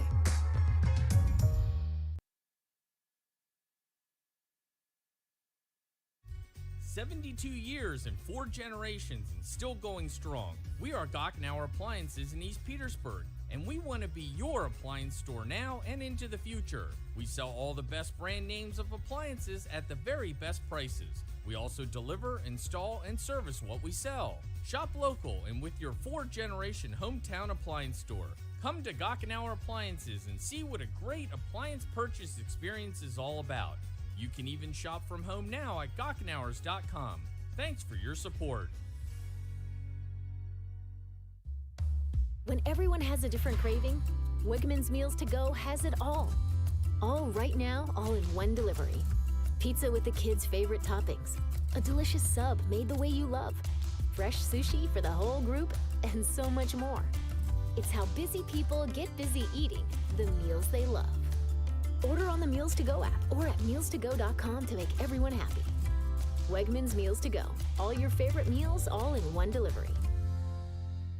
Class-leading rear legroom. Available Mark Levinson Pure Play sound system. And now, for the first time, all-wheel drive. If there's anything missing from the Lexus ES, it's you. The Lexus ES, now available with all-wheel drive. See Bobby Rahal Lexus in Mechanicsburg or Lancaster County. 2021 ES versus 2020-2021 competitors. Information from manufacturer's website as of 7/16/2020. Mark Levinson is a registered trademark of Hardeman International Industries, Inc. The Lancaster Barnstormers are swept at Lexington Legends Ballpark, all in one-sided games. As the Barnstormers' pitching woes continue, the team ERA continues to rise. It is up toward and may have even eclipsed 8 with the loss here this evening. So obviously that is very, very troubling for Ross Peoples and the coaching staff, and the search is on for a quality, durable arm or two. But right now, there is nothing on the horizon. They keep looking, they keep searching, and obviously it is reaching a situation almost of desperation. Tommy Shirley should be coming back reasonably soon, but it's still a few more days. You'd like to see Jared Lakend get back at least to be able to throw out of the bullpen. Garrett Granite's return tonight, that is going to help, but until you get a starter able to go 5 innings without giving up a lot of runs, the problems are just going to magnify. And tonight, the starter was Yoel Espinal, and he was reached for 11 runs in 2 1/3 innings and had to be removed from the game after a bench-clearing altercation after too many pitches brushed back the Lexington hitters. And again, I don't think that Espinal was trying to hit anybody in that 3rd inning or earlier in the ball game. He just, for a few pitches, his control is terrific, and then it gets lost again, and he is just as likely to be a foot outside as he is a foot inside. But those pitches a foot inside tend to hit people. He officially only hit 1 tonight and walked 7, but that's now 10 batters that have been hit by pitches from Espinal in just 19 1/3 innings here this season. He has also walked a total of 33, and he's a terrific guy. If you've gotten to meet Espinal, Yoel is just a great, fun-loving guy. He's great to have on a ball club. I really enjoy having him around, but you want to see him work out the kinks and become the pitcher that I think Ross still believes he can be, and I believe he can be. But right now, it's just not there for him. His control is lacking, to say the least, and it showed up tonight and created an altercation between these two ball clubs. 14 runs, 14 hits, no errors, 9 left for Lexington. For the Barnstormers, 6 runs, 8 hits, no errors, 5 left. The win goes to Beggs. He's 1-0. Espinal is charged with the loss. He is 1-3 on the season. No save here tonight. We did see some home runs. There were 3 in the early innings for the Legends. Courtney Hawkins unloaded a grand slam in the first following 2 walks and a hit batsman. Then Ben Aklinski, after we thought he had been hit by a pitch, it turned out not to be the case. He stepped in and slugged a 3-run home run in the third inning. And then DJ Peterson added another 3-run home run in that 9-run third for Hawkins, his 8th home run of the season. Aklinski with his 5th, and Peterson number 4 on the year. The Barnstormers tacked on a couple of 2-run homers late. Blake Galen with his 2nd of the season. Caleb Gindel, his 8th of the year. Gindel homering for the 4th consecutive ball game. He is beginning to approach the franchise record set by Ryan Harvey, and the Barnstormers are coming back home.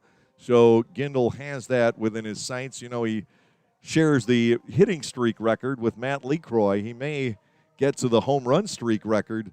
It's 6 set by Thor. 14-6, the final tonight. 2 hours, 58 minutes, time of the game, 47-98. A good crowd on this Thursday evening here in Lexington, Kentucky, as the fans, the locals here, enjoy an 11-0 start in the Atlantic League here with the Lexington Legends. The Barnstormers go down tonight. They have lost their last 5 on this road trip after a promising start. They come home 5-7 on the trip, and overall the Barnstormers are now 11-14 in the Northern Division, and they will come home potentially all of a sudden in last place. 5 days ago, Lancaster led the division. It all depends on the outcome of the York Southern Maryland game tonight. If York won that, then the Barnstormers trail both the Blue Crabs and the Revolution in the division. But think about it, the Barnstormers have hardly been home at all. They now step onto their own field for 21 games out of the next 25. The grand slam by Hawkins established the 4-0 lead in the bottom of the first inning tonight. The Barnstormers responded with 2 in the third inning. That could have been a bigger inning against Dustin Beggs, except that 2 great plays were made behind him. Clea Luis Rondon started the inning with a line drive single. Gindel doubled to center, and the Barnstormers had runners at second and third with nobody out. Melvin Mercedes screamed a ball down the first base line. Jordan Pacheco made a diving stop. A 3 unassisted out as Rondon scored the first run of the inning, and then Hawkins out in left field went headlong on a sinking liner by Blake Galen. He made the catch. It was good for a sacrifice fly. The deficit was 4-2. Lexington put it out of reach with the 9-run third inning. The benches emptied twice in between the same 2 pitches. Peace had been restored, and then a verbal altercation started once again. That created another bench-clearing incident. With that, Espinal was thrown out of the ball game. Danny Taggart came in. He got to throw as many pitches as he wanted to warm up. He may have needed a few more. He gave up 4 straight hits at the start of his outing before Taggart got it righted. The game was pretty much over at 13-2. Lancaster's relief corps following that gave up just 1 run on the rest of the night. That came across against Garrett Granitz in the 6th inning on a 2-out double inside the third base bag, getting a runner, Cole Sturgeon, around from first base. 2-run homers by Galen and Gindel made it a little bit more tolerable by the end of the game. 14-6, the final score here this evening.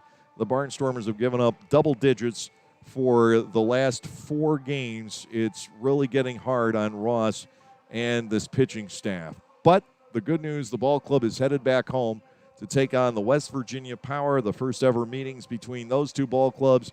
It all starts at 6:30 tomorrow night. The Barnstormers with Dominic DeSabatino to take the hill tomorrow night. So that is the story from Lexington, Kentucky. We'll be back here in 29 days for another series against the Legends, and hopefully for the Barnstormers' sake, they will be cooled off by the time the Barnstormers return. So for our video producer, Ryan Cortazzo, for all the cast and crew at Clipper Magazine Stadium, and for our presenting sponsor, Gockenauer Appliances of East Petersburg, I'm Dave Collins. Have a great evening, everyone, and we'll tomorrow night, finally, at long last, see you at the ballpark.